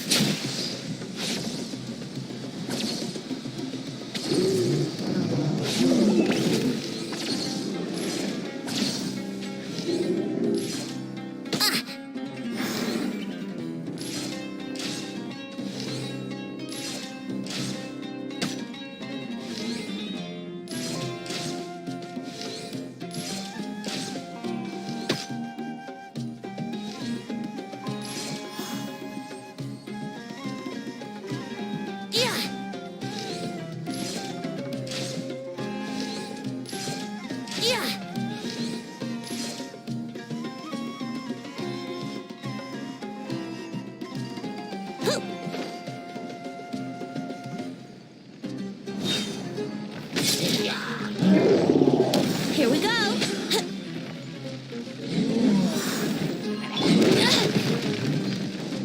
Stand with me! Yeah. Just you wait.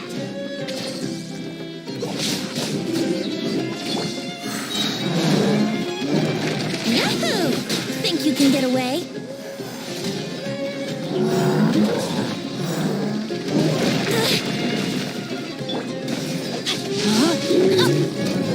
Out of my way! Let's play. Brace yourselves. Time for takeoff.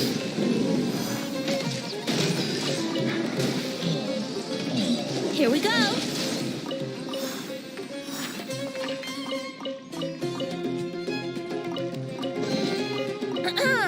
Have you heard the ballad of the treasure chest?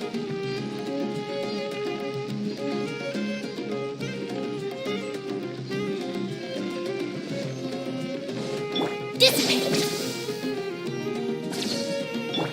Rain cutter! No, my sword!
Leave it to me.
Don't disappoint me.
We should look for a new investment.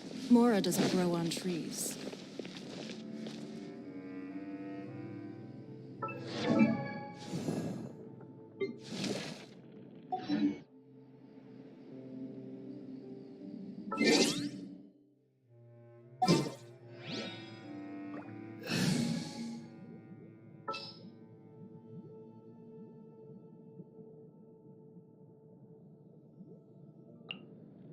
I'll ensure your safety.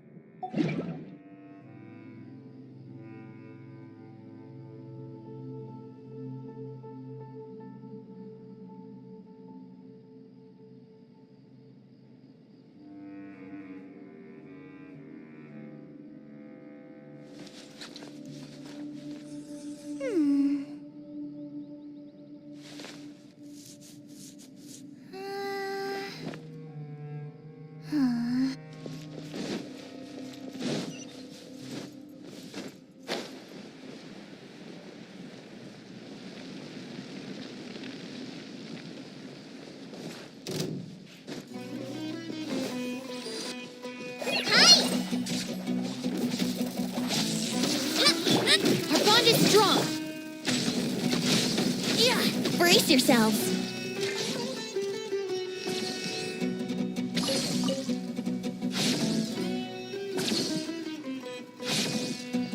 Yahoo!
The criteria for certificate exams are straightforward enough.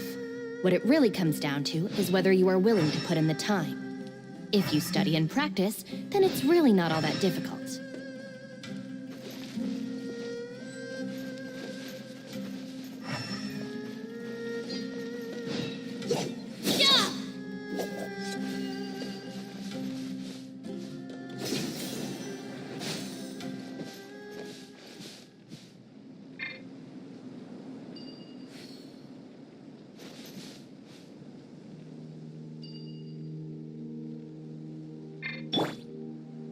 Let's play!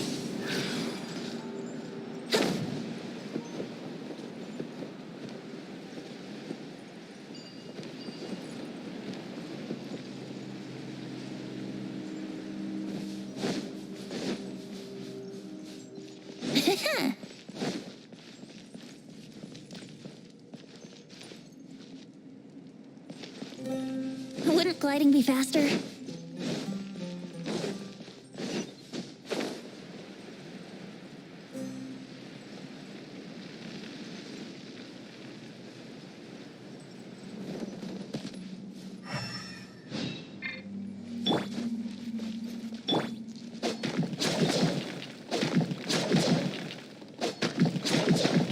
Rain outlines your fate.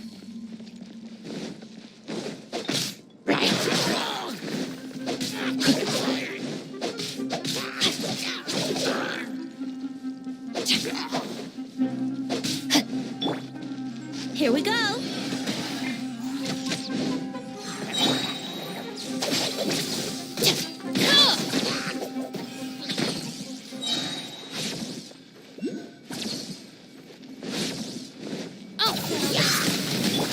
Think you can get away?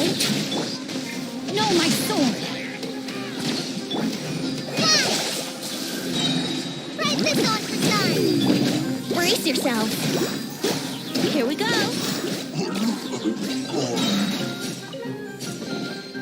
Thank Barbados. Wait a minute.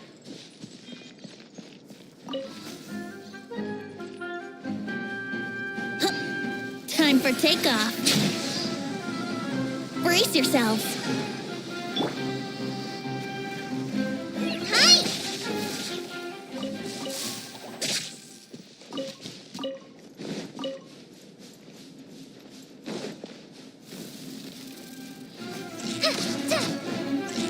Dissipate!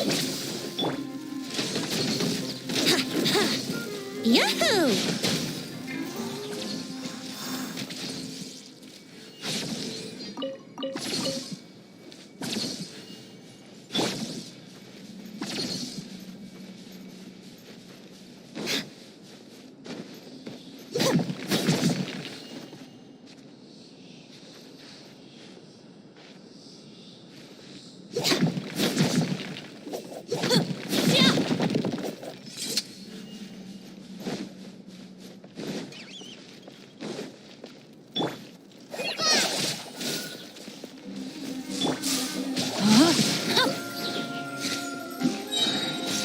Witness the power of Gua. Time to act.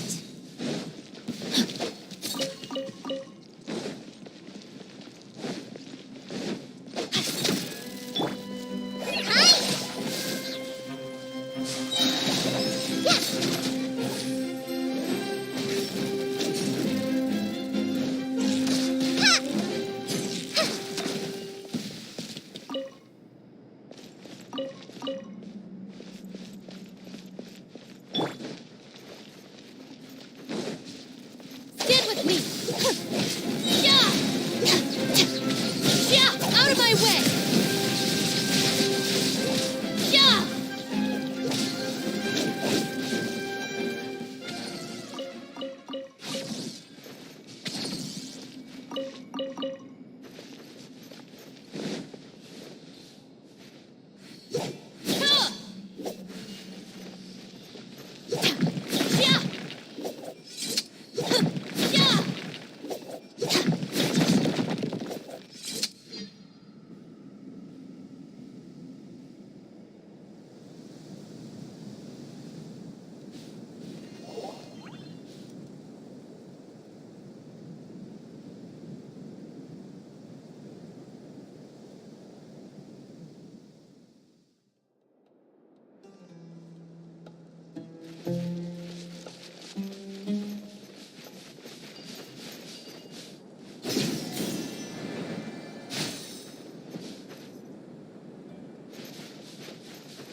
Like lambs?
Brace yourselves. Let's play. Our bond is strong. Think you can get away?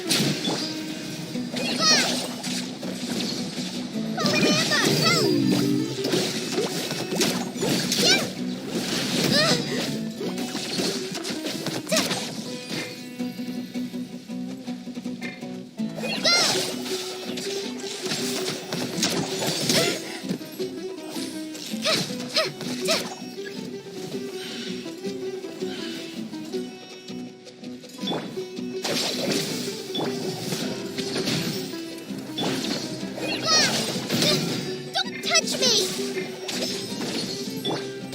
No, my sword! Lightning terrified! Brace yourself. Hi! Just like we rehearsed. Here we go. Time for takeoff. Yeah. Ha.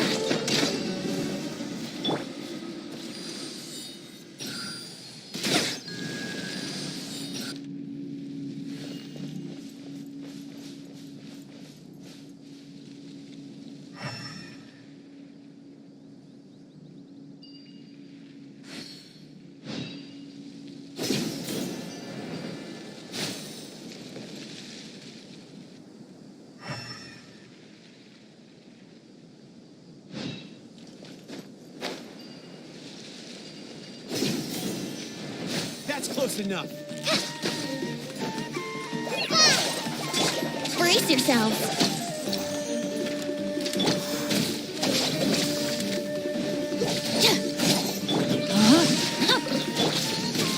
I'll be back. Think you can get away? Hi!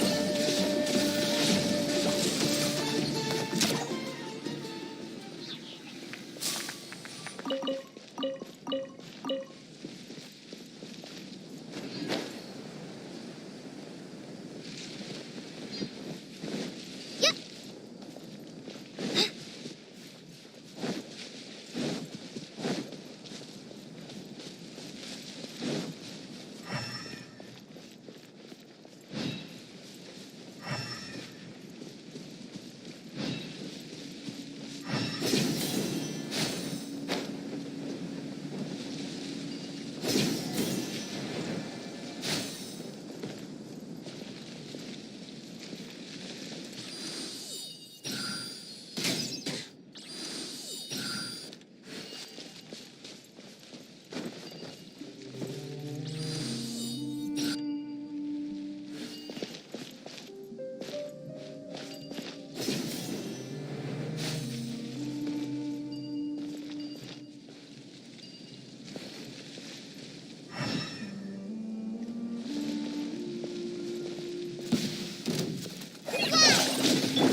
Get with me. Let's play. Yahoo! No, my sword! Let me leave you a bit.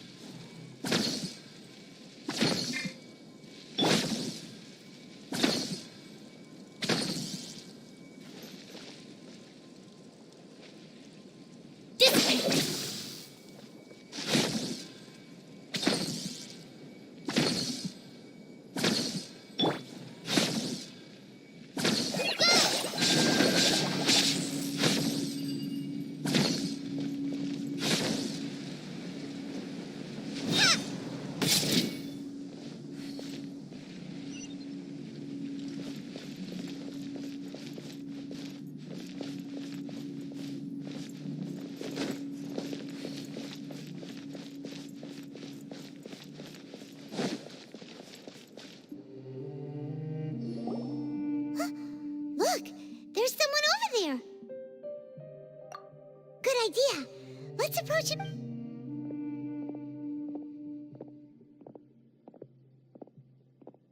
Wait.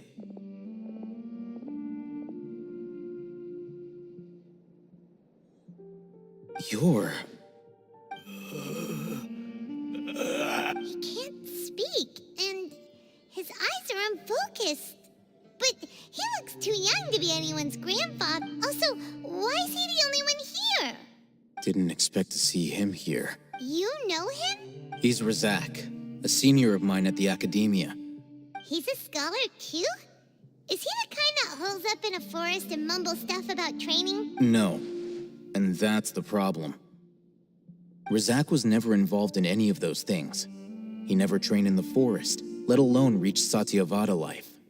Leaving that question aside for the moment, him being here alone means that we might be too late. Looks like they've already taken everyone away. For whatever reason, they left Razak here. Perhaps they simply didn't have time to come back. There are drag marks on the ground. They're clearer by the doorway. Someone was forcefully drawing a cart that was loaded with something heavy. Loaded with... That is one possibility. It looks like they were in a hurry, as if they were afraid of being caught. The symptoms are identical. Looks like we found living proof. Huh? Why do you say that? Allow me to jog your memory. Recall your time at Port Ormos. Don't you think his symptoms look familiar?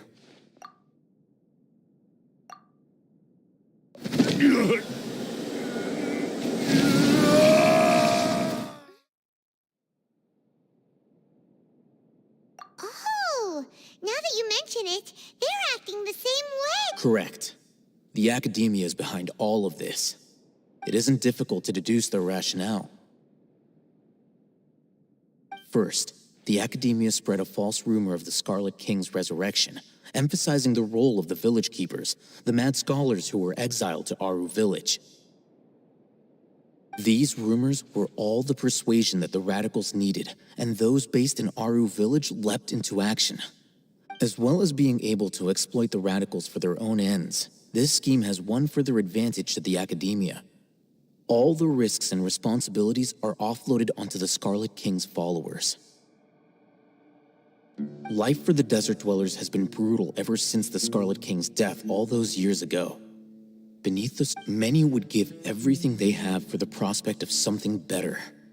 Anyone looking to exploit that for their own ends simply needs to make a few empty promises. Even if complications arise, people will see that those involved are all followers of the Scarlet King and look for no further explanation than differences of belief. A deep-seated mistrust, the notion of an Academia plot wouldn't even cross their minds. It may seem like a simple strategy, but it is able to work wonders under Sumeru's current circumstances. Oh, that makes a lot of sense. It's in line with the village chief's theory, too. But there's still one very important question. Wasn't it the Academia that brought the scholars to Aru village in the first place? Why does it want them back now? Throughout this process, one thing has changed. The scholars' identity. First, they were scholars. Then, they became lunatics. After that, they were exiles. And finally, they become... An exile is still patently a living, breathing human being. But when someone becomes a missing person, if you can't find someone, you have no way of knowing what exactly happened to them. That makes missing people an ideal resource. Resource? For what exactly? One possibility is that the information in their brains could be extracted into knowledge capsules. Extracted? You mean canned knowledge comes from people's brains? With the technology of the Sumeru Academia, it's entirely possible. Perhaps the process caused them great suffering, which is why they cry out in the dead of night when no one is watching them. So, the human brain... Nope, nah, Hyman doesn't want to think about this. I'm the Academia scribe, after all. I'm familiar with their projects. Anyway, judging by Razak's state, the contents of a divine knowledge capsule were extracted from his mind. But something went wrong in the process. Or perhaps his curiosity got the better of him, and he used such a capsule for himself. Hyman's a little confused. Can they just use anyone's brain?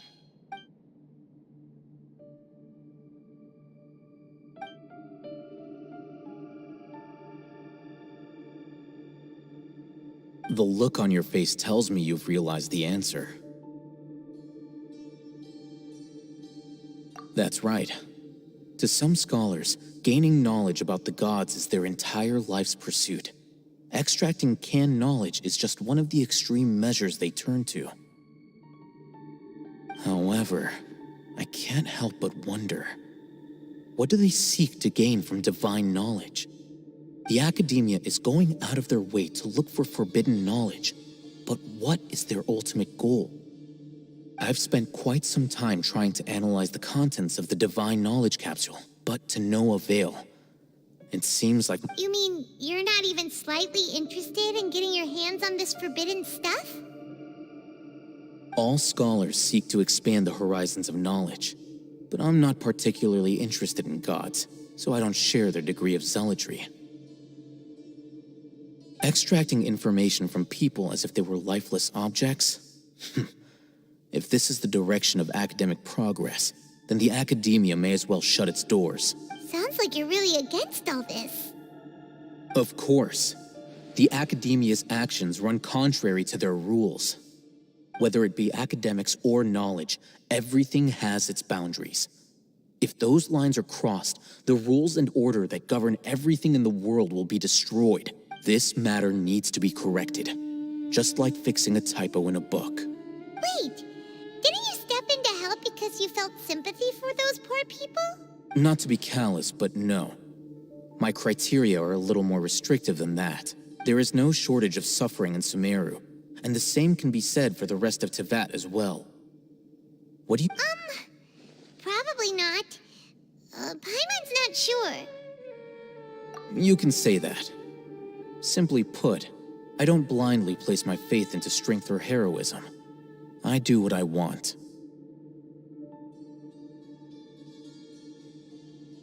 The Divine Knowledge Capsule is something I want to investigate in full. That doesn't mean I'm willing to take action for the sake of a few strangers.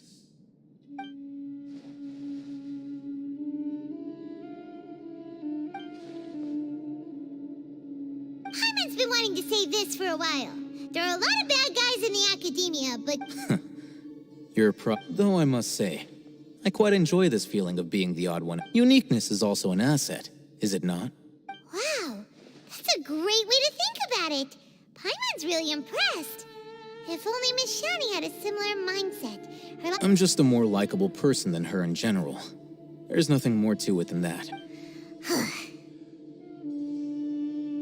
He won't last long if we leave him here. Let's take him with us. We'll work out our next step after we return to Aruv.